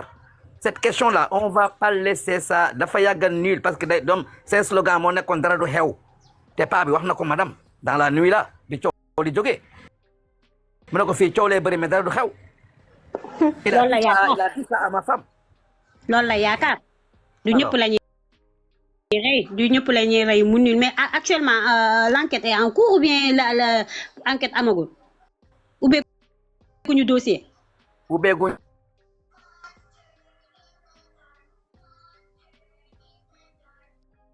allo. ci cas yi nga xam ne ñoo gën a yàgg je sais pas mais en tout cas ba léegi personne ne m'a convoqué pour me demander quoi que ce soit mën na am na ñuy def seen travail ci suuf sans qu'on le chasse en tout cas man problème la justice et le travail des juges et des avocats man amul man je parle des faits li ma dund ak li ma gis ak li ma xam te loolu du ma ko dindi parce que moom moo am c'est avec des gens que je l'ai vécu man quand le Jaraaf m'a attaqué dans la presse yàlla xam na ne c'est au mois il y a 2 mois lay doog a dégluwaat bu baax lan la Jaraaf bi wax parce que j'avais même pas le temps c'est les gens qui rapportaient me dire que wax na lii wax na laa ma ne mais kii lan mooy problème am man jotewuma ak moom pourquoi muy def sortie di kaw di jaboli sama njaboot alors que man maa ngi nekk ci naqar te ba may wër moom génnul muy fen naan ay njabootam dañoo dëgg dama wala c'est faux benn doomam mooy doomam bu góor bi moo ma génnee koñ bi génne may koñ bi 2 fois pour soril ma koñ bi seen njaboot kenn gisu leen seen bund ke lañ taxaw maasé wu foofu di xoole mu naan ma seen njaboot kenn nelawul ak ñoo ma doon lool boo dégloo ay vidéo am da nga naan kii sax est-ce que wër na. mais kii s'excuse kon am na lu muy nëbb am na lu muy bañ gis. ngeen wax loolu mooy dëgg bi et pourquoi enfant là bi mu nekkee à la police malgré toutes les tracas les gars yi def tractation yi def elle veut pas parler on lui a empêché de parler pourquoi. yow kay boo àndee nit mu nekk lu naturel kay nga ne da ngaa gis dara kay yow kay buñ la laajee dañ la war a waxal li nga gis mais du tax ñu ne xale bi du wax pourquoi ñu ut avocat très tôt ak huissier ba pare ne xale bi du ŋang et puis mu wax la benn affaire ngeen ñu yëgandoo ko xale bi ci boppam ba ko gars yi enquêté par sonn mu bañ a wax am na une femme boo xam ne mu ngi liggéey ci affaire des droits de la femme et femelle noonu moom moo ñëw gis comme boo gis xale comme ça ne ko demal peut-être yow il va te dire quelque chose bi mu demee daf ko ne ndax yow mama Aïssa xarit la xale bi daf ko ne mama Aïssa suma xarit papam laa gën a miin donc dugal nañ ci boppam ne waxal ne papam nga miin mel ni da nga am papa relation te papam sax xamu la xam nga ay manipulateur lañ. waaw parce que xale bi mun na taxaw ne man ak moom dañ fekk dara te man pogo xaw ma mais kuy ànd ak sama doom sama taaw déjà xam nga ne loolu bu fekkee moom la ñuy jéem ñu ngi nax seen bopp di ici que ñëpp xam ko ëllëg fu ngeen ko dégg ngeen xam ne c'est des choses qu'on est en train d'inventer quand il a dit ça dama ree sax ma ne ko man la gën a min man mi dem seen kër taxaw ne kan mooy diw ñu ne mu ngi nii toog parce que dañ koy wax danaa naar bu ndaw lu mu wax ci naar bu mag bi la ko déggee la fin a été revisité dañ koy wax loo muy wax voilà dañ ko wax l'enfant on lui dit waxal lii mu wax lii waxal lii mu wax lii loolu mooy wax ji c'est ça la vérité nii bu yaakaar dañoo muusuñu dañoo dof ba yéen seen i bagage muusuñu parce que li ñuy def nii c'est trop affaire bambin la nañu arrêté seen jeu bi te xam ne dañoo laalaake c'est terminé pour ñoom loolu mooy dëgg bi c'est terminé c'est fini tout le monde voilà loolu mooy wax xaaral ñu may Fabi après on continue Fabi Sané ñëw ñëwal Fabi Sané maa ngi lay tijji sa micro Fabi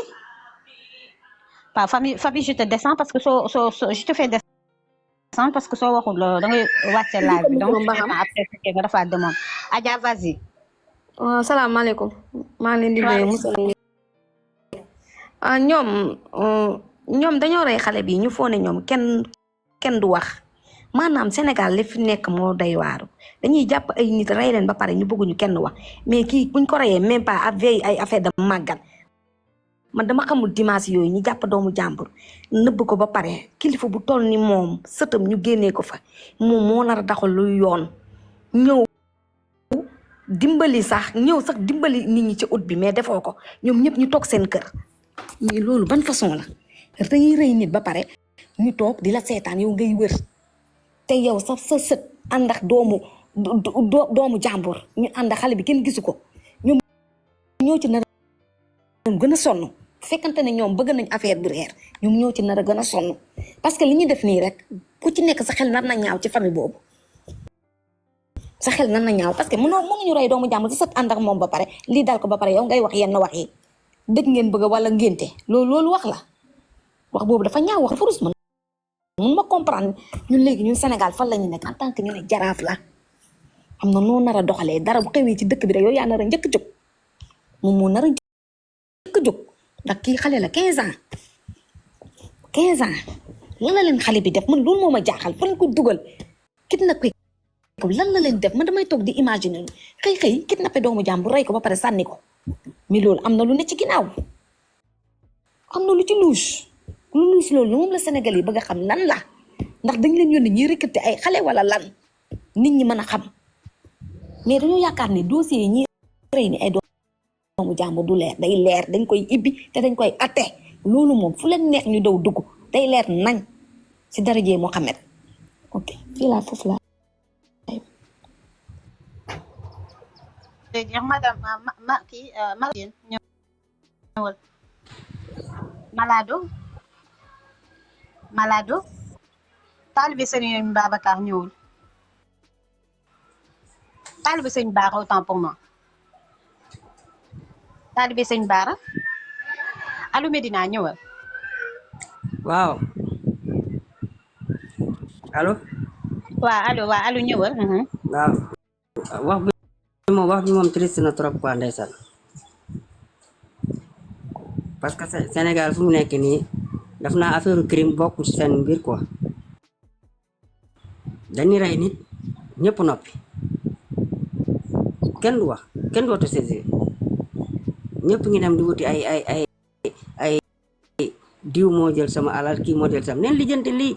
ay xale yu ndaw ñu rey leen kenn ñemewul wax kenn bu ngaam mais fan la nekk ban dëkk la nekk mais ban dëkk la nekk yéen ñu ngi leen di soutenir di leen jàppale xam nga fu ñu mën a egg neen fekk mais lii dafa ëpp ay xale yu ndaw nga rey leen kenn du ngaam ñëpp noppi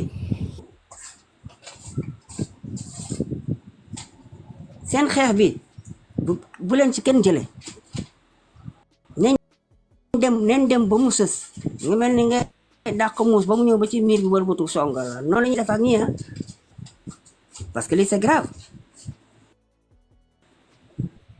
ay xale yu ndaw crime doppio crime triple crime kenn ngaangul ñu ngi lijjanti leneen dafay xool de sa xool day jeex quoi maa ngi wàcc de li ma gën a métti sax mooy da ngay nekk dans un quartier tu habites là-bas li ma gën a métti mooy da ngay nekk dans un quartier tu résides là-bas plus de 20 ans nga xam ne léegi vous n'êtes plus des du ngeen nekkatoo leen ay dëkkandoo c'est la famille en fait mais naka la ñuy nga mën a gis xale boo xam ne dafa màggee sous tes yeux juddoo si tes yeux ñu rey ko yow nga toog tu ne dis rien mais attends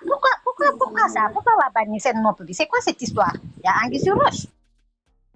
loolu mënu ma ko comprendre mais dafa doy waar lii mais kenn waxul ñëpp noppi man depuis démb maa ngi def ay recherche si kaaw bi Bargny bi parce que lii il faut ñu topp ko mënul nekk dafa mel ni ñun Sénégal nekkuñu un pays de la République je sais pas fan la nekk.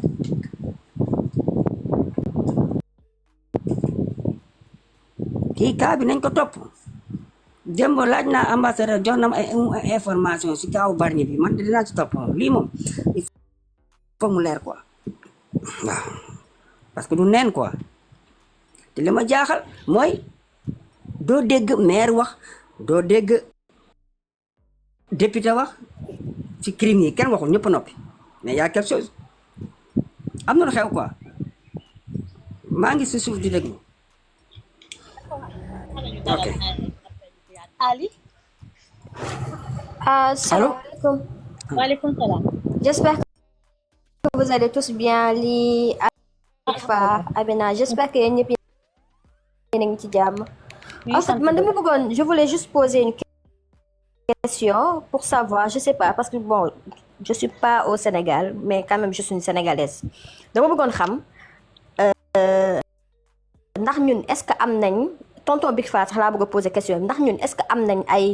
ay matuwaay yoo xamante ne mën nañ exhumer waat corps bi pour defaat encore beneen autopsie parce que fii aux États-Unis moi je suis aux États-Unis ça se passe damay déglu ay kii criminel ak yooyu noonu am na fi en plus tonton Big Fat am na lu mu wax nee na ba mu toogee ci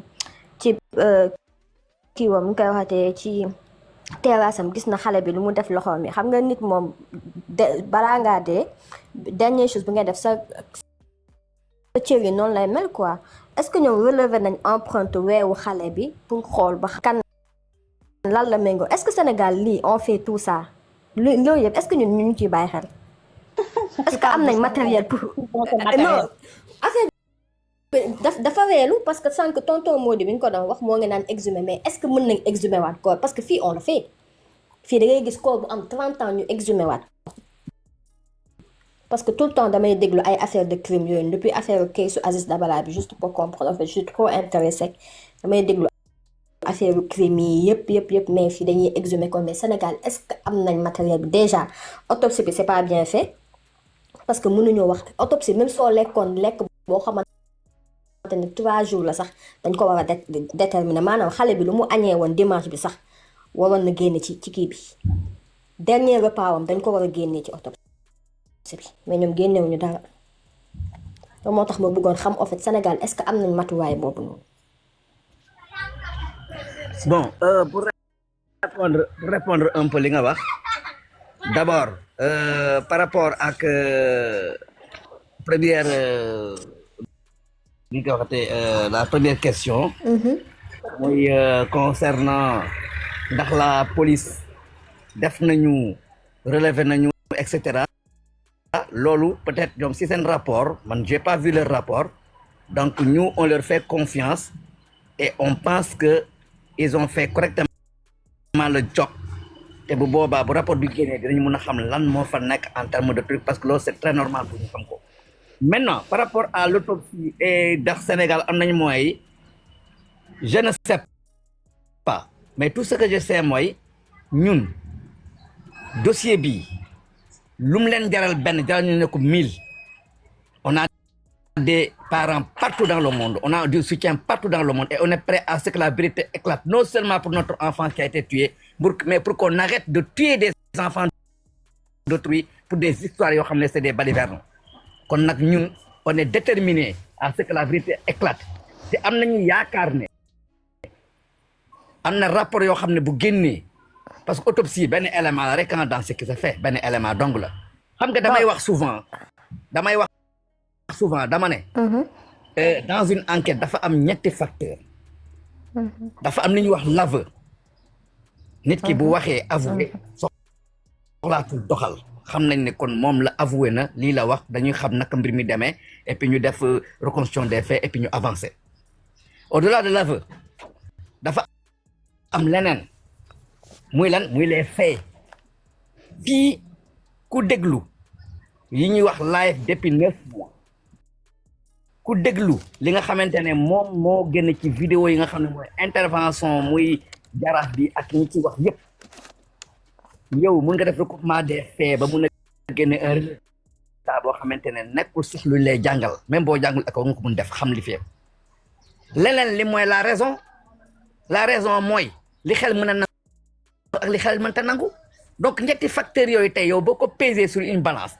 da ngay xam ne la vérité est claire là dafa leer nañ parce que raison mënul nangu yow nga ànd ak nit jékki-jékki ne dafa disparaître nga romb ñoom seen bund ko ñibbi seen kër toog seen waa kër di la ko laaj ngeen lakk lu la neex seen sa waa kër la dicter ce qu'il faut dire raison mënul mais nangu attends tonton Big Faa kon ça veut dire que parce que maa ngi dégg ngay wax nga ne rapport kon yow kenn joxagul la rapport kii bi enquête bi classé nañ ko jeex na wala ba tey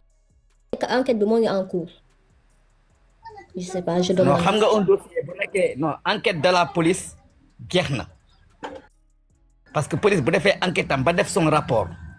ñu defar dossier bi yóbbu ko au tribunal mu nekk en instruction dossier bu nekk en instruction maanaam dafay nekk ci benn cabinet boo xamante ne cabinet de juge d'instruction lay doon ñu teg ko foofu le juge nee na moom mooy décider kañ lay ubbiwaat enquête bu ko neexee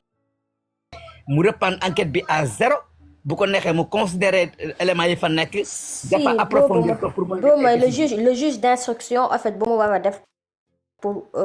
procès bi su waree am. waaw voilà mais kon ça veut dire que yow kenn joxu la rapport kenn joxu la dara. non joxuñ ma benn rapport parce que li nekk ca dossier ba la man le numéro du autopsie dossier bi rek lañ la wan te autopsie bi c'était insuffisant en fait. voilà autopsie bi rek lañ ma woon autopsie bi moom wax dëgg fa ne ça c'est pas une autopsie. non c'est pas une autopsie c'est n'importe quoi. Normalement dans un pays de droit il devait avoir le rapport parce que c'est le père. si dafa am dañoo war a def rapport bi mu xool en premier lieu voilà. dafa war a am rapport dafa war a am l'autopsie léegi nag bu fekkee enquête dafa am après nag bu ñu naree dem pour leeral après si ngay wut sa avocat ñu yóbbu lépp dossier yeeg yëpp ngeen def seen enquête et tout ça dafa war a am rapport mais ils peuvent pas tuer doomu jàmm noonu ñoo defal la non seulement un faux autopsie parce que faux autopsie laa ko mën a tuddee. l'autopsie jusqu'à présent je vais pas le retenir pour moi c'est un faux autopsie à voir qu'il a fait dans quel sens ak le pourquoi parce que faux autopsie la mënuma comprendre yow nga ni tu travailles dans ce métier yow autopsie ñu ñëpp jàng nañ xam nañ comment ça se passe nit bu deewee xam nañ il lui faut combien d'heures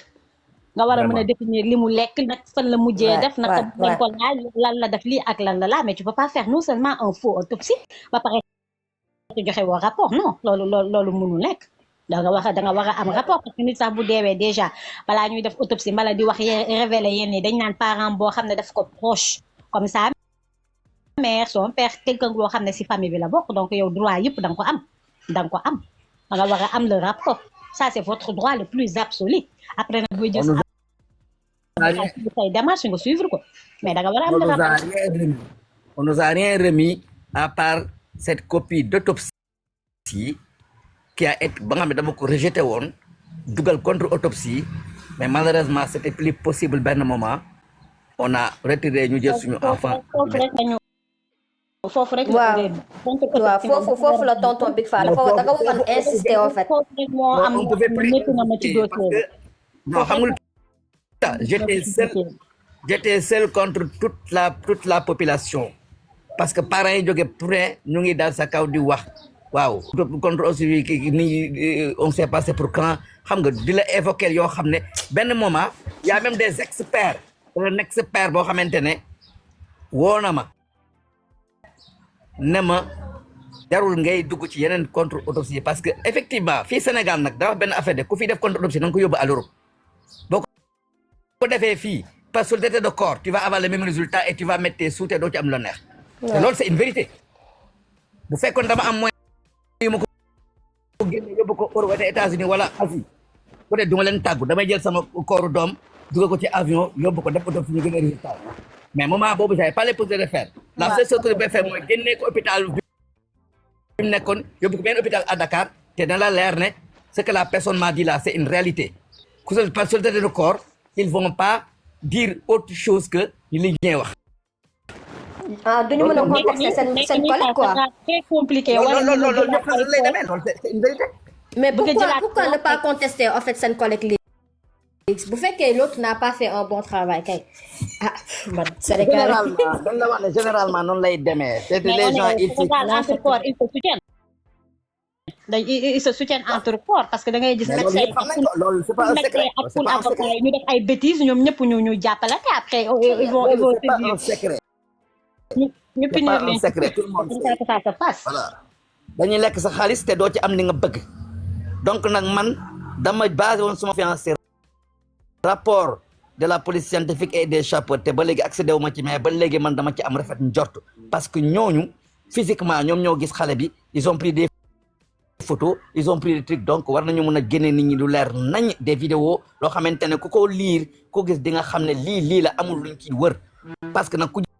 di étranglé ku xool ku ko yëg a xool di nga xam ne ki dañ ko étranglé te boo bindee loolu moo am kon nag man mais ba joxe tey na certificat aussi certificat de genre joxuñ certificat de genre comme non liñ ma wax man la liñ ce qu'ils ont écrit mooy li ma expliqué sànq attends moi on est dans certificat de genre de mort en fait certificat de genre de mort ils ont donné ça mais ce qui a été mis dans le certificat mais c'est très simple je l'ai dit c'est une description de l'habillement de la fille et dire qu'effectivement elle n'a pas vu l'état de décomposition du corps les résultats les causes de la mort sont inexplicites beneen phrase bi ci yokk mooy l'enfant avait faim en tout cas l'estomac avait xawma lan avant muy dee et cetera non ça c'est pas possible yow nit ñi waxi accoutrement comme que ñoom description de l'accoutrement lañ joxe ils n'ont pas décerné le motif ak le pourquoi l'enfant a été tué ak dans quelles conditions loolu laa leen bëgg a comprendre c'est-à-dire loolu laa bëgg ngeen comprendre ils n'ont pas déterminé ni le motif ni quoi que ce soit ils ont tout simplement parlé de l'accoutrement de l'enfant et dire qu'elle avait faim avant de mourir point amul leneen amul ñuy nëbb donc ça veut dire que ça veut dire que l'enfant est mort de dimanche non parce que bu fekkoon dimanche la dee du xiif l'enfant dimanche la génn non lundi dimanche vous avez retrouvé le corps quand le mardi non le mardi matin le mardi l'enfant a disparu le dimanche dama la ne seetkat yi dañu ne l'enfant n'est pas morte elle est séquestrée jusqu'au dimanche la nuit ce qu'on nous a dit kon bu fekkee ne l'enfant est mort avec une faim c'est parce que elle n'est pas morte le dimanche mais certainement le lundi ou autre jour donc nag mënuñu wax foofu décomposition de corps on a mis dans le corps de l'enfant lan la ñuy def ba mu décomposé dafa tey si suba ba tey lii mooy lan fara lépp ba mu baax yow nga dem jël bale fii kan moo def la question qu'il faut se poser ouais en tout cas lan moo entraîné la décomposition du corps vu que là où on l'a trouvé elle n'était pas là-bas non on l'a déplacée au fait parce que nous on a été là-bas di ko seet à un moment donné man je voulais même pas vraiment parce que dama ne loolu désespoir weesuwul loolu kon di wër sama doom ci ndox ma de pour man sama doom ay nit ñoo ko kidnappé xëy na maa ngi téye suma téléphone mun na am dañuy laajte rançon wala xaw ma la lañ bëgg a def parce que je ne comprends plus mais biñ ma waxee naan dem seet ci ndox ma le vraiment man sama adduna dafa tukki mais n'empêche les gens sont allés là-bas ils ont regardé il y avait rien ça c'était quand le lundi le dimanche kon dem ngeen le dimanche et le lundi dem ngeen ko parce que tout à l'heure lañ ko nar a sànni moo tax ñu joxuñ la foofu demal nga xool si non parce que sànq amoon na ko commentaire man maa ko bindal ma ne ko tonton Big Faa waxoon na ni que foofu ndox bi feesul woon donc nit mënu fa romb bu xale bi amul ndox que l'enfant ne pouvait pas être inaperçu en fait parce que am na ko bind man ma parce que depuis le début man maa ngi suivre cas bi parce que tonton Big Faa waxoon na ko mu ne amul woon ndox tonton Big Faa l'eau n'était pas claire maanaam du ndox bu laab donc su fekkee ñoom dañ fa sànni corps bi ba muy yàgg ndox mi nga xam ne ndox bu bon la xam nga mën na décomposer le corps aussi et puis cette période là c'était en période de chaleur ou bien oui en plus au mois d'août c'est au mois d'août période de chaleur le grave mooy là où on a trouvé l'enfant les gens ont été là-bas 24 heures avant au lieu en tant que tel dem nañu foofu il y avait rien là-bas il y avait rien dégg naa ay commentaires man fekkewuma ko mais sama quelques ay bokk yu ñëwoon nee na parce que man ñëwu moon dem fi ñu ko sànni mais nee na ma biñ koy sànni sax am na koo xam ne tànk bi dafa tarxiis parce que dañoo xool côté bi xaw a gën a xóot biñ ko fay nag kem loo xam ne tànk bi dafa tarxiit foofu ñu teg ko foofu nga xam ne xaw naa gën a xóot ñu teg ay briques ci kawam pourquoi les briques c'est parce que xóotul pas parce que pour ñu ko mobiliser mu bañ a flotter te côté yooyu amul caméra. mais c'est là la question il y a des caméras mais xamul lu ñu ma wax ah te jëma sesal nga xam ne am nañu ay caméra dañ ne ñoom seen caméra du caméra ay lampe la maison d'en face nga xam ne si 2 maisons yoo xam ne benn ki ko moom borom barke la ñëpp xam nañ ne am na ay caméra moom nee na ay caméra am doxul jour boobu à quelques mètres am na benn ministère boobu nekk képp ko xam bari ñi nga jógee dem ñaa di ñëw am na benn terrain bu mini sport bu ñu def foofu noonu foofu tamit dégg naa am na caméra mais caméra boobu gara dañ ko détruire jour boobu ci li ñu wax mais en tout cas li ma leer mooy ñii ma dëkkal moom maa leen laaj ne leen dem nañ seen caméra bi ñu xool ñu ne ma lii du ay caméra ay lampe la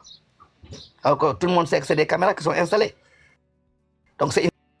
une solidarité communautarisme la donc la y a des caméras le seul caméra bi nga xamante ne génnee na mooy caméra wave ba te boobu xam naa ne police ñoo fa teel a dem voilà léegi nag boobu moom wane na xale yi fi ñu ñëwee ci wave bi ba maman Essa taxaw noonu ci buntu bi di xaar kee yore téléphone am di wax ak ay nit di yéeg di wax di dem caméra boobu gis nañ ko maman fi mu taxaw ku ko xool xam ne elle est impatiente de rentrer parce que mu ngi ragal papa jiitu ko kër ga te il est presque 21h presque te papa bëggul ñuy génn waaw ku ko xool ñëpp bi ñu caméra boobu noonu kan moo ko visualiser quand ñu biñ koy visualiser vous étiez présent oui ou non non j'étais pas présent dans caméra boobu man caméra bi fuité laa gis une partie de bi fuité laa yore mais apparemment il y a d'autres parties yoo xam ne peut-être la police moo ko yor mais foofu je pense que c'est des enquêteurs qui ont fait ce travail là xaw ma nag nu ñu def ba benn bi fuité mais en tout cas cette caméra là gën na boo tax sax la famille là a changé de version pour venir chez moi confirmer que xale ñoo àndoon alors que la veille devant toute la famille l'enfant m'a dit ànduñu et yëpp tout le monde a cautionné ce qu'elle a dit donc loolu aussi c'est une moo tax ma ne la gis nga les gens d'ombre sont là te nag gis nga famille la ñuy famille ñu dëkk bokk Sénégal ma xam leen bu baax jàngal seen waa kër nag jàngal naa ñaari doomam yoo xam ne maa leen jàngal bañ am BFEM ñu xamante bu baax dëkk ci réew mi nañu bàyyi caaxaan bi li ñu def nañ ko wax fii buñ ko deful nag man mënuma retenir kenn na leer parce que les gens sont très fâchés les gens sont très fâchés voilà ok tonto big fa seetal ci li ma bëgg a doole rek lii ak Ali en fait nit bu décédé ñun ñëpp xam nañ ko nit bu décédé moom dans les normes te xam nañu ne suñu gendarmerie ak police nationale moom ci côté pour xool corps gi nan la demee ak kan moo laal kan moo mujjee laal loolu moom ñoom moom ils sont très forts bu dee bëgg nañu dëgg bi feeñ moom foofu moom di ko tax boo yoroon sax man mi nga xam te ne sax xamuñu nu may tiire pistolet sa man nii di wax boo laalee sa loxo ci buntu dañuy xam ne loxo bi moo mujjee séquestré sa kër ma moo mujjee dajji buntu bi ak lii loolu moom c'est facile am nañu seen matériel yooyu kon nag koor gi moom même bu dee ne def nañ ko ci ndox mu salte un crime n'est jamais parfait tout le monde le sait donc mooy li ma la wax sànq gis nga lii Wally kii comment ça s'appelle Aziz Dabala bu ma déggee dëjëm aussi sa bos bi ñëw tegaat ak benn xale bu góor bi xam fan la kii affaire bi j'étais choquée parce que man ça m'est arrivé tey jii nii nga gunge nit mu gaañu sa kanam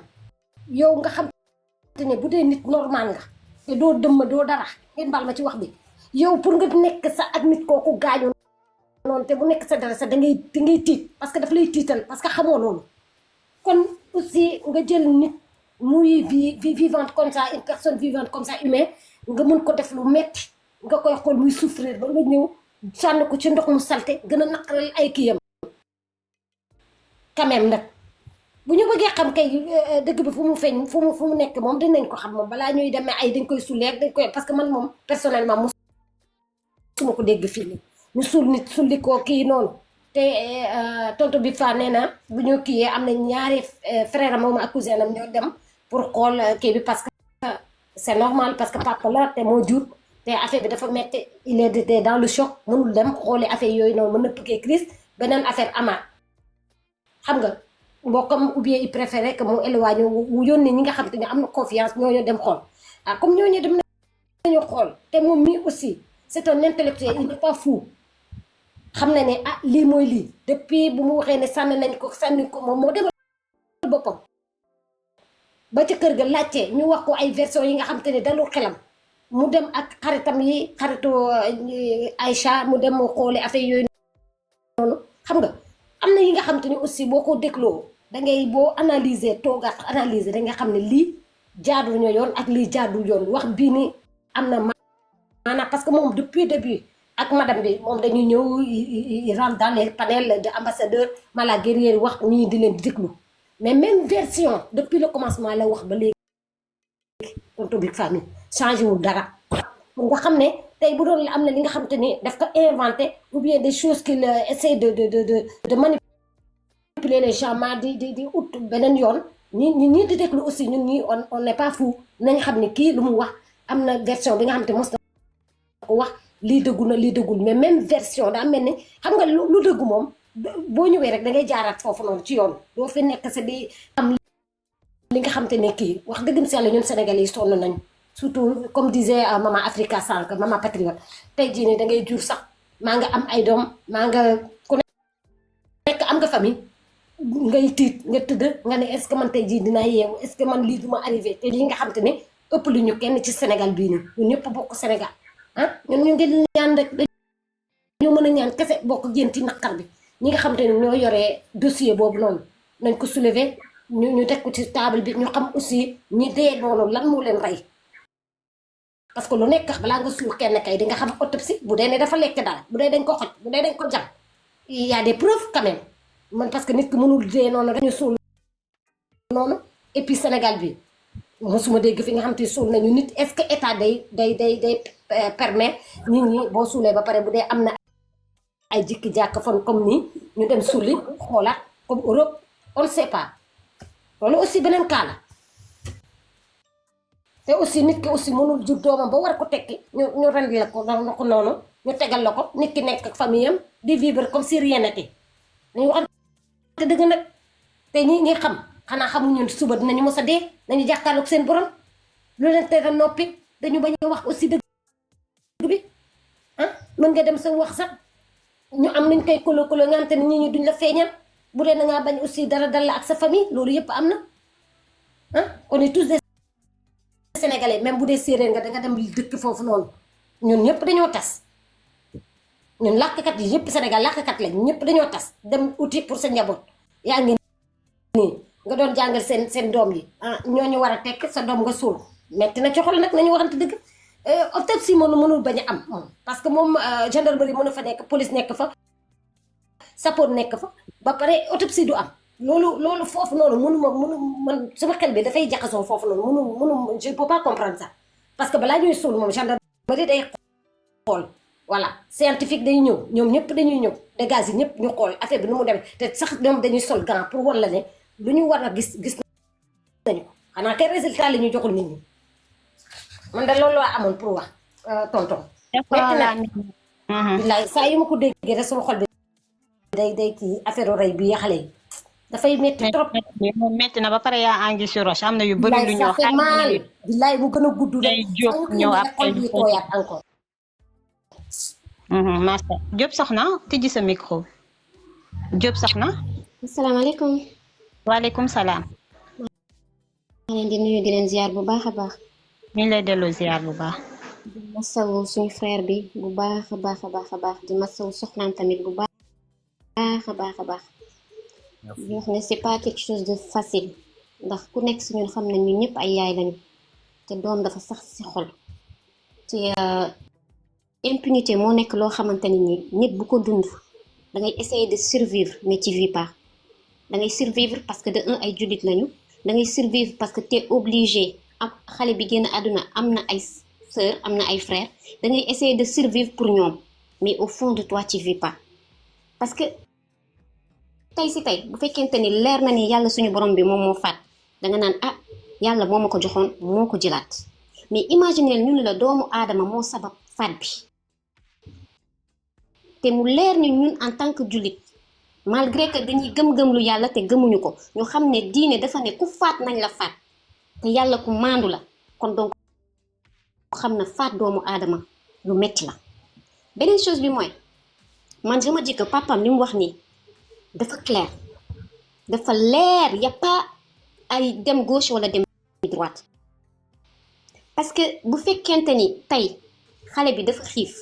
kon donc xale bi muy xiif biñ koy wër xale bi elle n'était pas morte dañ ko garder woon ci bu ma comprendre parce que ça fait des heures maa ngi toog si live bi ça fait aussi beaucoup de temps bi ma créé sama compte bi ba léegi injustice kese laa ciy xeex man injustice bugguma ko baaxul te képp ku nekk nit te nite nekk jullit waroo bëgg injustice donc bu fekkente ni nee na fi ñu fekk xale bi foofu demoon nañ fa te fekkuñu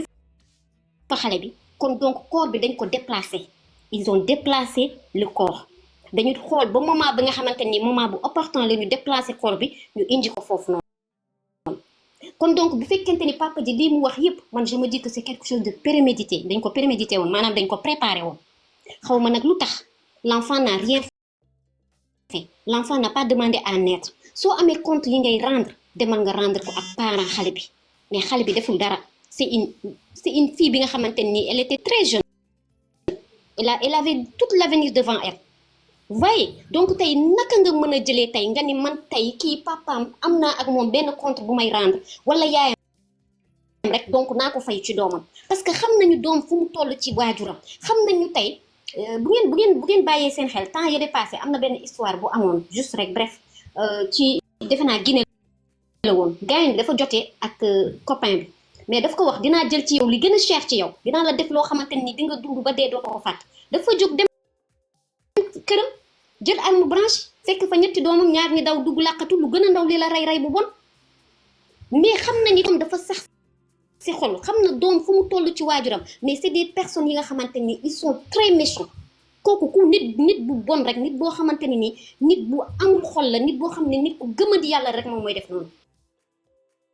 te je dis une chose xale boobu ñu protéger xale boobu ñu ngi koy détruire xale boobu bu fekkee am na lu mu xam ci mbir mi actuellement nii bu yeboo nañ ko bàyyi xel parce que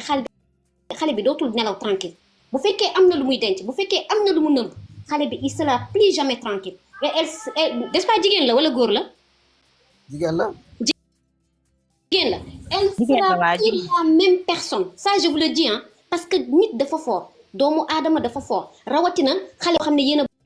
bokkoon benn koñ nga xam ko mu xam la ngeen ànd xale bi tey peut-être yàlla rek allahu taala alam damay wax rek ñu manipuler ko ba mu xëcc xale bi ba indi xale bi lii dal xale bi wallahi azim bu tëddee du nelaw ñu ngi def loo xamante ni tey si jamono buñ toll ñu ngi def loo xam ne protéger tuñu suñu doom yi ñu ngi dugal suñu doom yi ci ay tooxu doonu ñu ngi leen di xam loo xam ne waruñu ko xam à leur âge à cause de lan à cause de haine à cause de lan à cause de soxor à cause de lan à cause de bon nit ñi dañu war a delloo si seen xel si yàlla tey man damay toog damay tiit parce que yu bëri daaw ma ko woon dégg Sénégal tey da nga koy dégg Sénégal lu de bëri daawoo ko woon gis da nga koy gis nit ñi ils sont tellement orgueilleux ils sont tellement des hypocrites mën nañu def loo xamante ni yow da nga naan kii nekkul capable def li beneen chose bi mooy tey man gis naa ni Sénégal dafa bëri ay crime Sénégal dafa bëri ay injustice yoo xamante ni man daf may jox kanamu Mauritanie rek parce que Mauritanie bari na injustice boo xamante ni dëkk la boo xam ne dañuy wax pays islamique la mais amul justice amul droit amul loi te pourtant Sénégal dañu naan c'est un pays de droit ana droit bi comment se fait-il que ne un enfant bi nga xam même bu dul enfant sax c'est un être humain ñu ñëpp ay doomu aadama lañ ay jullit lañu tey si tey ñun la borom disparaître na yéen fexe na ba gis corps bi léegi lan moo war a des lu dul autopsie mais pourquoi autopsie ñëw naan la xale bi dafa xiifoo nag xale c'est pas ça le but est que ce que ñu xam lan moo rey xale bi loolu moo tax ñu def autopsie képp kuñ koy defal xiif nga mbaa suur nga les deux soit que da nga lekk balaa ngay génn àdduna soit que lekkoo woon donc c'est pas ça le but est que ñu wax famille bi lan moo rey xale bi déjà est-ce que elle a été étouffée est-ce que elle a été étranglée est-ce que elle a été poignardée même bu fekkente nit ki dañ ko poignardé sax ñoom daañu xool ñaata coup de couteau lañ ko jox ban coup moo nekk fatal à la personne yooyu c'est des choses yi nga xamante ni dafay bokk ci dossier bi dafay tax ñu xool degré de meurtre bi fan la toll pour ñu mën a xam ñaata la ñuy daan nit ki faat tu vois donc tey mais imaginez tey xale bi dee ay parents soxla réponse papam boo ko gisee muy wax nga xam ne c'est quelqu'un de très brave c'est quelqu'un de motivé bi nga xamante ni et puis il a le droit de savoir naka la ñu rayee ak kan moo faat doomam imagine lu ci gën a métti nga dëkk ci benn koñ mu leer na ne ñii tey am na loo xam ne wala njortu nga ni ñoom am na luñ ci xam ñu lay romb de gauche à droite gis nga Sénégal wallahi bu ñu moytuwul wax naa bi may xeexal kii nu mu tudd sax lii sàccit bu ñu moytuwul nit ñi ci seen biir population bi seen biir ñooy essayer di régler seen compte parce que justice deful liggéeyam man bu ma déggee ñu naan Sénégal justice bi xarañ nañu justice mais yow justice nan lañ lay tegalee ay preuves sur le plat yow nga nekk di traîner nga naan dossier yi dafa bëree dossier bi kenn kii ko mi ngi en attente mais comment ça se fait en fait man c'est la question que je me pose parce que tey si tey bu fekkee Europe la tey dernière personne bi nga xam ne moom mooy la personne qui bu gis victime bi la dernière personne qui l'a vue vivante dernière personne là dañ koy téye ba jusqu'au bout dina wax naka la teqalikoog moom fan la ko bàyyi bi muy dem fan la ko wacc dinañu dem ba jusqu'au bout mais duñu la bàyyi parce que yow ci la personne qui l'a vu avant que muy génn àdduna donc mu nekk yoo xam ne xol dafa fees sama xol dafa fees mënuma sax wax parce que yaay laa te xam naa doom fu mu xool ci yaay rawatina boo yéexee am doom ça fait mal au cœur ça fait très très très mal. Non, le mal est plus profond même. Le mal est plus profond. Je te jure, man seen panel bi yàgg naa di ko suivre. Sama xel dafa dem ci benn affaire parce que si le corps a été déplacé donc ce qui veut dire que le corps bi laal nañ ko laalaat ko léegi autopsie bu mu baaxee. Bien sûr. ADN bi il y aura pas d'ADN quand il y aura pas de preuve il y aura rien bah attends on est où? Une chose man je te dis une chose Sénégal Afrique sax laay wax ils ont tendance à faire une chose or qu'en Europe on le fait pas bu ñu soupçonné sax nit dafa dañ ko gëj a gis en vie famille am ñu gëj ko gis wala ñu koy woo téléphone jotuñu ko la première chose bi nga xam ne lu ñuy def mooy dañuy woo police ñoom famille bi bu ñu ñëwee ci buntu kër gi de duñu tijji de dañuy woo police pour police jiitu foofu pourquoi ñuy woo police mu jiitu ci lieu de crime parce que c'est pour préserver les preuves. Empreinte. Voilà les preuves c'est de l'or les preuves dafa nekk loo xamante ay empreinte bu dafa nekk loo xamante ni lieu de crime dañ ko war a préserver mais tu vois un lieu de crime nga gis tout le monde rentre sort ñëpp dañuy dugg di génn piétiner lieu de crime bi dëggaate tim corps bi filmer fii non mais c'est incroyable comme des gens yi nga xamante ils sont pas éveillés tey si tey da ngay gis kuy dee sax wala ku nekk si sukuraat ñu war a protéger lieu de crime bi nga gis nit ñi commencé ñëw wër ko kii di photo fii kii di am na ñoo xam ne sax ñeme nañ ko laal mais on est où dañu war a vas-y man dañuy filmer sax en plus une personne sax day nekk c'est que en fait au Sénégal il faut que aussi nit ñi xam leur droit moi je pense que ignorance bi aussi dafa bëri parce que par des fois dama naan y a beaucoup de gens qu'on pouvait sauver exemple benn da ngay gis benn accident normalement kër gu nekk war ngeen mën a jàng les premiers secours déjà parce que am na ñu bëri ñu ngi dee ci àll bi normalement comme Europe da ngay gis mais les gens ils apprennent nit bu la menacé sax war nga dem def sa mea culpa non pas mea culpa qu'est-ce que je voulais dire ça main courante nga xam ne yow main courante nga war a porter plainte xam nga dem police yow nit tey bu ñu sàkkoo sa doom war nga xam ne waroo njëkk tëb rek dem hôpital da nga ko war a njëkk a yóbbu police bi nga dëkk fi nga dëkk bu amee police mbala gendarmerie bu ko à partir de là ñoom ñoo la naan demal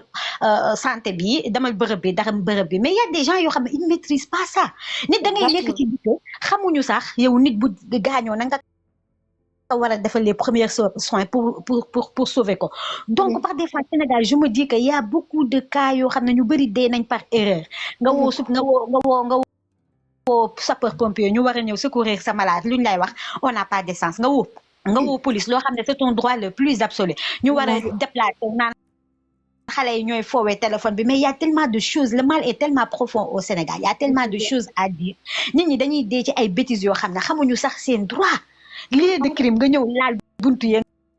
nga ñëw laal fépp say empreinte nekk fa même yow boo deful dara sax dans un pays de droit bu fekkoon Europe la yow dañ lay jàpp dugal nga sa bopp bu yàgg mais yooyu yëpp Sénégal dañ ko war a xam mais on est où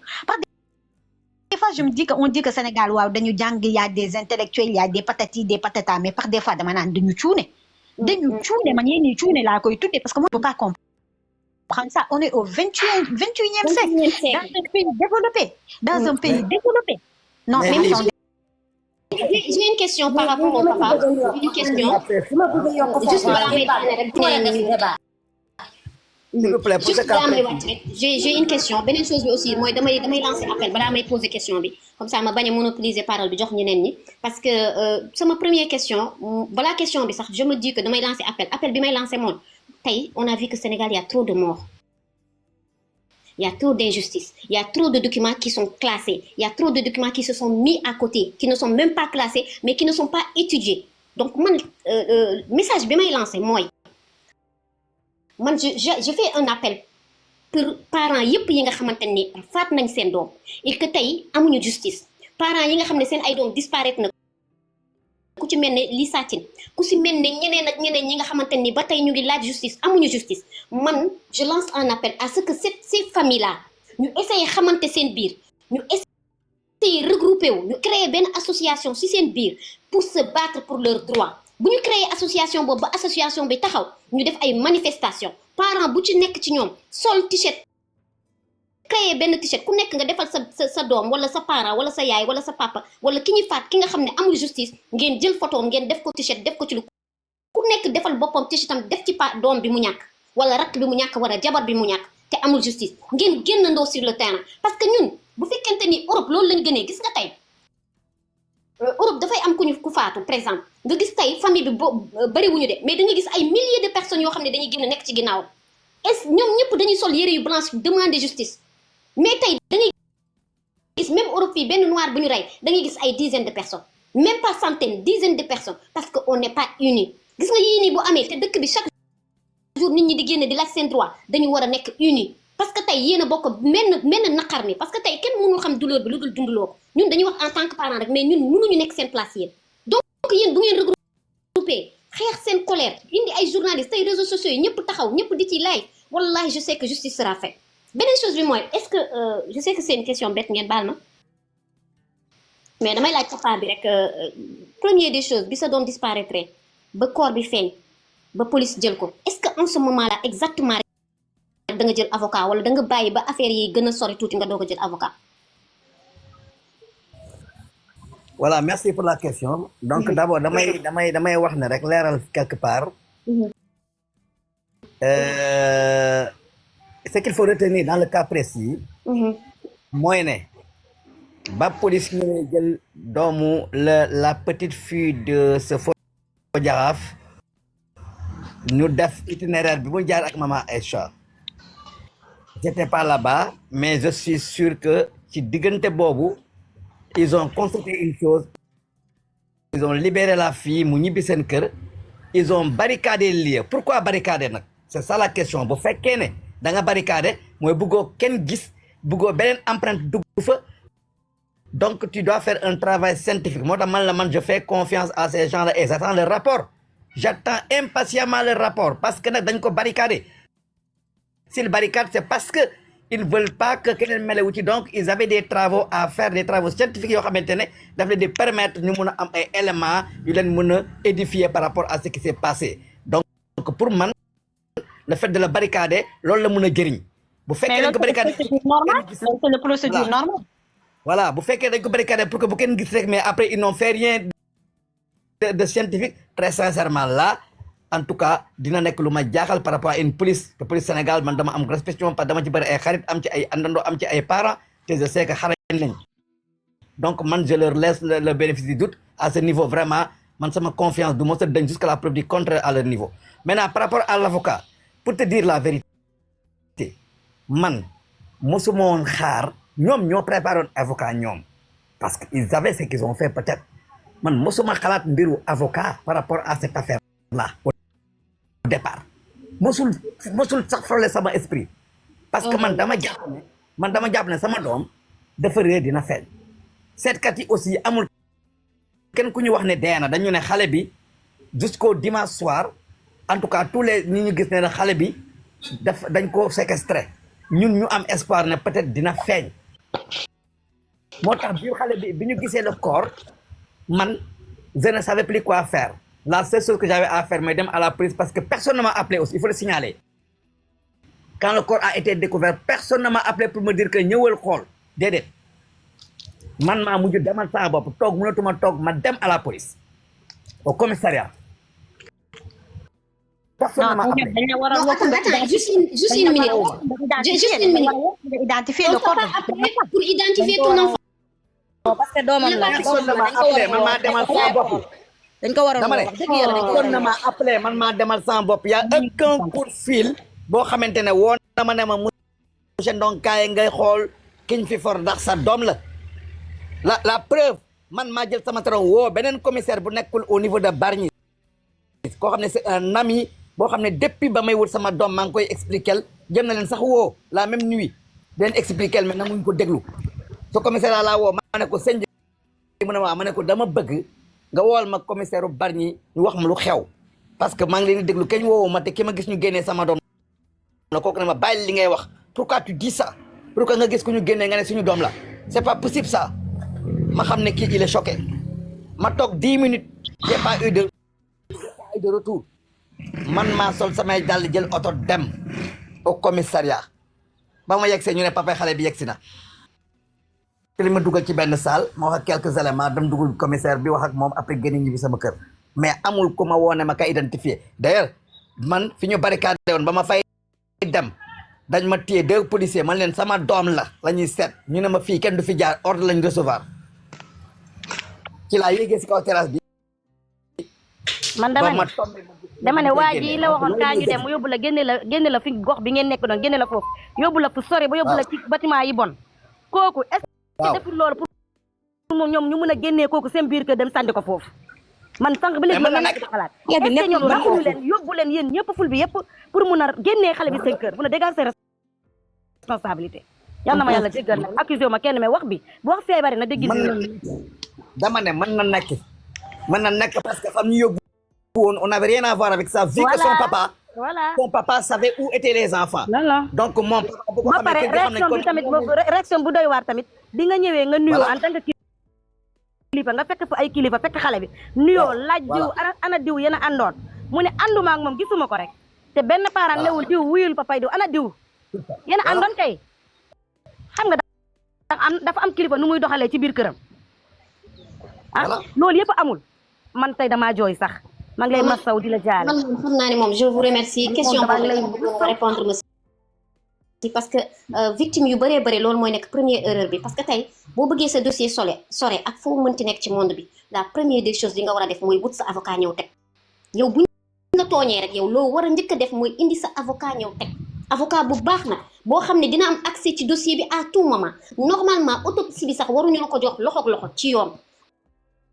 autopsie bi tey sa avocat moo war a représenté wu ñu jox ko copie bi wala ñu jox ko original bi moom mu jël copie bi mu jox ko famille bi mais yow sa doom génn àdduna ñu bàyyi ko hôpital wala police te kenn woowu la ne la kay identifier sa corps c'est très grave beneen chose bi mooy barricade boobu nga wax barricade nañ lieu yi c'est pour les empreintes bon donc nañu rafet njort ba tey mais man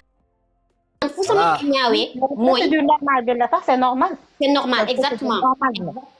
mais man sama xel fu mu ñaawee mooy autopsie bi liñ ci waxul lu leer ay dafa xiifoo nag c'est pas ça le but de l'autopsie soxna si fu ñu gisee xiif ci butut yi la nekk romb nañ koor bi ci kaw bu fekkente ne nit a ko xoj kon empreinte dafay nekk bu dee paaka lañ ko jam kon marque dañ fay am oto si ci biir xiif boobu ci biir butut yi la nekk c'est ça dëgg la ku ñu jàpp rek mun war ngaa gis lu nekk ci kaw maa ngi jégalu rek dañuy waxtaan ndax xel mooy dox c'est vrai li nga wax dëgg la li nga wax mooy dëgg du objectif bi daal wallaay man sànq ba léegi maa ngi xaw ma bopp lay doxee non dafa metti bu baax a baax di leen ay doomi jigéen yor ay xale lii il faut que ñu jóg si parce que lu ñu bëgg a def Sénégal ku mën am ndey ak kumba amul ndey te loolu waru fee nekk te nguur Sénégal police Sénégal gi ak kii homme de tenue Sénégal yi dañoo xarañ lu ñu bëgg a xam dañ koy xam lu ñu bëgg a xam dañ koy xam fii Sénégal yàlla may na leen loolu te yàlla leeral bu dee doom bu set witti la te dafa judd ci sëy te yàlla moo takk sëy ci aras ni nga amee sa doom xamuñu ko ni nga def dund sa doom mu toll ni xamuñu ko billaahi maa ngi ko tibb sama xol sama ñaanu waaju yal na yàlla leeral mbir mi yal na yàlla leeral ku ko def yal na ko yàlla àddina ba àllaaxira ñëpp teg seeni bët amiin wallahi taala yàlla ci barki bés bu ñu romb tabaski bi ci barki weer tabaski bi yàlla barki Arafat yal na ko yàlla weer amiin maa ngi leen di bàyyi maa ngi leen di remercier bu baax di bokk ak yéen di compatir bu baax di wax ne vraiment seen panel bi am na solo mosuma dugg nag mais yàgg naa leen suivre depuis ci moment décès Aziz Dabala bi parce que man lépp luy injustice rek man bëgguma ko ma leen di suivre tout le temps ci suuf nag macha allah mu nekk ngeen nekk ñu am nit ñoo xam ne ñu am pas-pas lañu ma leen di ñaan bu leen mos a changé parce que nii rek lañ soxla ci askan bi man aussi je fais la même chose que vous heure bu ma taalee sama panel rek ci injustice laay wax wala ci social wala ci quelque chose comme ça donc ma leen di ñaan rek ngeen continuer donc ce voilà ma lay wax papay xale bi continuer bu baax a baax il faut se battre dans la vie li nga am sa droit la sa àq la loolu la yàlla wax ci diine noo ko mën a xeexee ba jot ko rek xeexal ba jot sa àq mais nag pas de violence nga yuuxu ko nga crier ko inchallah ñu ñëpp ñu ngi fi inchallah dañ ciy on sera derrière lui on sera derrière lui inchallah man moom inchallah xam naa ni inchallah fu mu tourné dinañu inchallah en tout cas merci beaucoup et bon courage inchallah c'est nous qui vous remercions Diop merci beaucoup Big Fat Nana Séré ah Nana Séré merci Séré kum ko déggo Séré Nana Séré paso Nana Séré paax retana saate fa ko wara retna saate fa pour jara feda anda kaga no iwe tokum go imbe tokum voilà ref yo no tokum paax parce que c'est pas vous allez m'excuser je parle un peu séeréer parce que lii lu dama koy codé waa live bi ngeen baal ma dafa am lu ma ko bëgg a wax moom après dina comprendre mënu ma ko wax fii si olof kon ko xeex la te ki mu ko seqal dafa puissant donc loolu dama koy codé vous allez m'excuser hein donc kam bugo lay nu retna saate fa parce que o xene c'est pas une personne ordinaire j'espère que tu me comprends anda même le kem lay no o xene wagate fi dara ka jaxna wine parce que a caker den tokum to waga moƴ noon bandi fof anda kete wagna o naka ref mais say refu de anda kaga say refu banu xadin naka banu xat banu xadin ta ngaye ko in to o naka ref andana paax yam ga ke jegna ten ref ye bangonge aga kel aja ke in upitna naga ke upitna uptuna o hagen bo kata fimla a xoya ina la ine ndet yo bereb sangam nu mbax maga nu upit maga tik ka uptena inga anda kete mbina way mbage na in tous asel na xoxum ata bo Casamance pour a jala in mate mof na ayira fu singu o kina sobuna alam tinde anda monsieur Ndong voilà banu xajin de say refu banu xajin wa léegi man ngeen baal ma la live bi pël bu dégg séeréer mooy wax ni li ma doon wax c'était un message codé dégguma séeréer mais dégg naa li ngay wax mais li ngay wax man dama siy for tuuti sax for naa li ngeen bu baax mais man Nathalie xoola pël bu dégg lépp la pël bu dégg lépp man soose bu dégg pël laag lépp envoyé naa ko message ci suuf su ma yónnee numéro moo xam nga la ok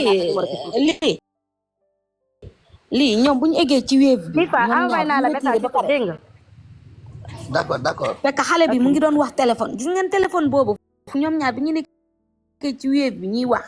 mu retiré ba pare ñu wane ginnaaw muy wax téléphone loolu yoon naroon na topp téléphone boobu ñoo xam téléphone boobu lan la. c'est ça. naroon nañ topp téléphone bi. ñu ci wéef bi xale bi mi ngi ànd ak moom mu ngi wax téléphone. xale bi xam na mais dafa ragal a wax xëy na ñoom ñoo koy wax lii ngay wax munoo ànd ak nit dara daal ko te xam man loolu jaaxal na ma trop. doy na waar téléphone boobu lañ nar a topp ay xale bi xiif na wala xiifu lan moo rey doomu jàmbur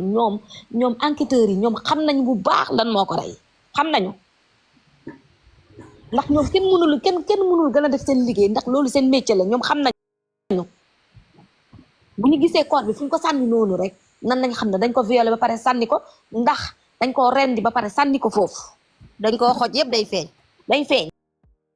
ñoom xam nañu ñoom seen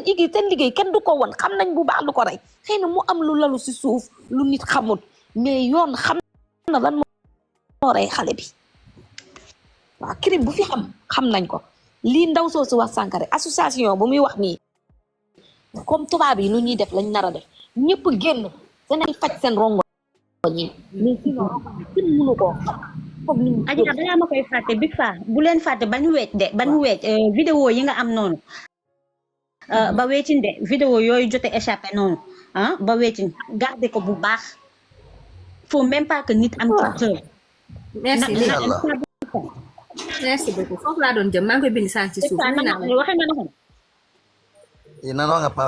voilà ba leng jëkk accès na vidéo te garder en paax parce que kaga xa preuve Nathalie vas-y waaw nuyu waat mignon di wax gars yi ku yéeg te waxoo s'il te plaît nga tëj sa micro di wax affaire bi am na sens am na solo trop man vidéo yooyu ngeen doon wax sànq maa ngi koy bind xam nga comme internet léegi mooy meilleure communication bi ak meilleure information bi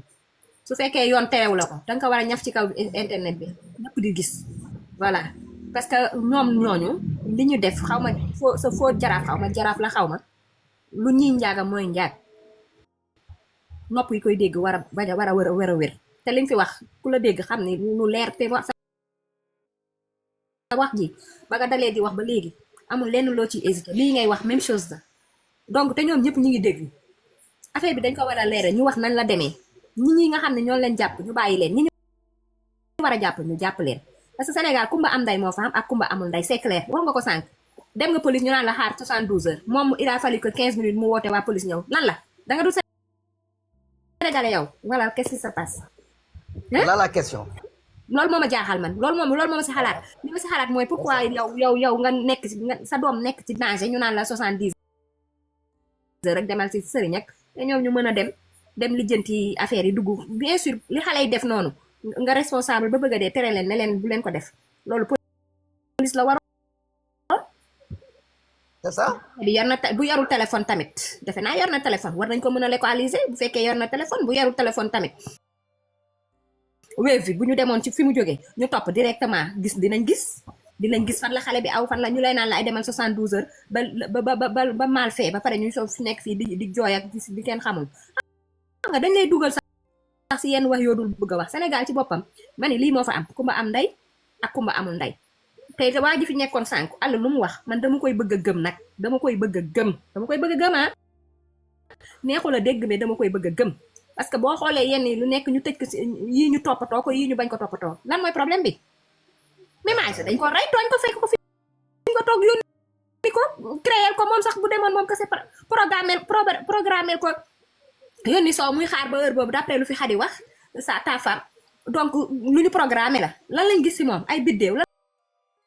lañu gis si moom yëf yi yoo xamante ni mooy loolu xëy ñi nekkoon y a 2 jeunes yi nekk fële même chose ak kaw ma Aïssa benn la bi nekk ni nga ko waxatee dëkk bi avant Kër Mbay Fall même chose tout ça ñoom dañ lay tooñ tëj la rey la ne la noppil doo wax pourquoi doo wax ñu rey sa doom doo wax waxal ba teppeeku waxal ba àdduna yëpp dégg ko parce que wax moo fi nekk comme mënuñoo amuñu doole ñun ñu am gémmiñ dañuy wax te boo fii ak yéen a ngi wax ñun ñu ngi seen gannaaw dinañ leen jàppale bien sûr ak ñi nga xamante ni dëgg rek moo leen ñor Sénégal moom war nañu xoolaat ban réew lañu ne moom lii moom war nañ ko xoolaat parce que n'importe quoi kumba am ndey kumba amul ndey maman Aïssa yaayam loxoom dafa gàtt papaam loxoom dafa gàtt acca léegi les dossiers ca taabal ba ca tuufu casier bi pourquoi li tax léegi su fekkee tey mais Nathalie kaama wax la Nathalie kaama wax la bii du dossier buy nul de doomu séeréer lañ de bii dafa naa bul ak yow mi xaw ma séeréer nga xaw ma pël nga xamul lu nga doon après ba nga làq fi soosé yow lii mais xamul wala wax bii du dossier buy nul de ay séeréer lañ de kenn du rey suñu doom noonu muy nul loolu xam naa li ma bëgg wax mooy même bu dul dossier si c'est vrai xam nga man boo déggee ma séeréer la man sama papa séeréer la sama maam séeréer la mais man je suis un peu de pël voilà te séeréer laay sëyal moo tax may xëcc ci séeréer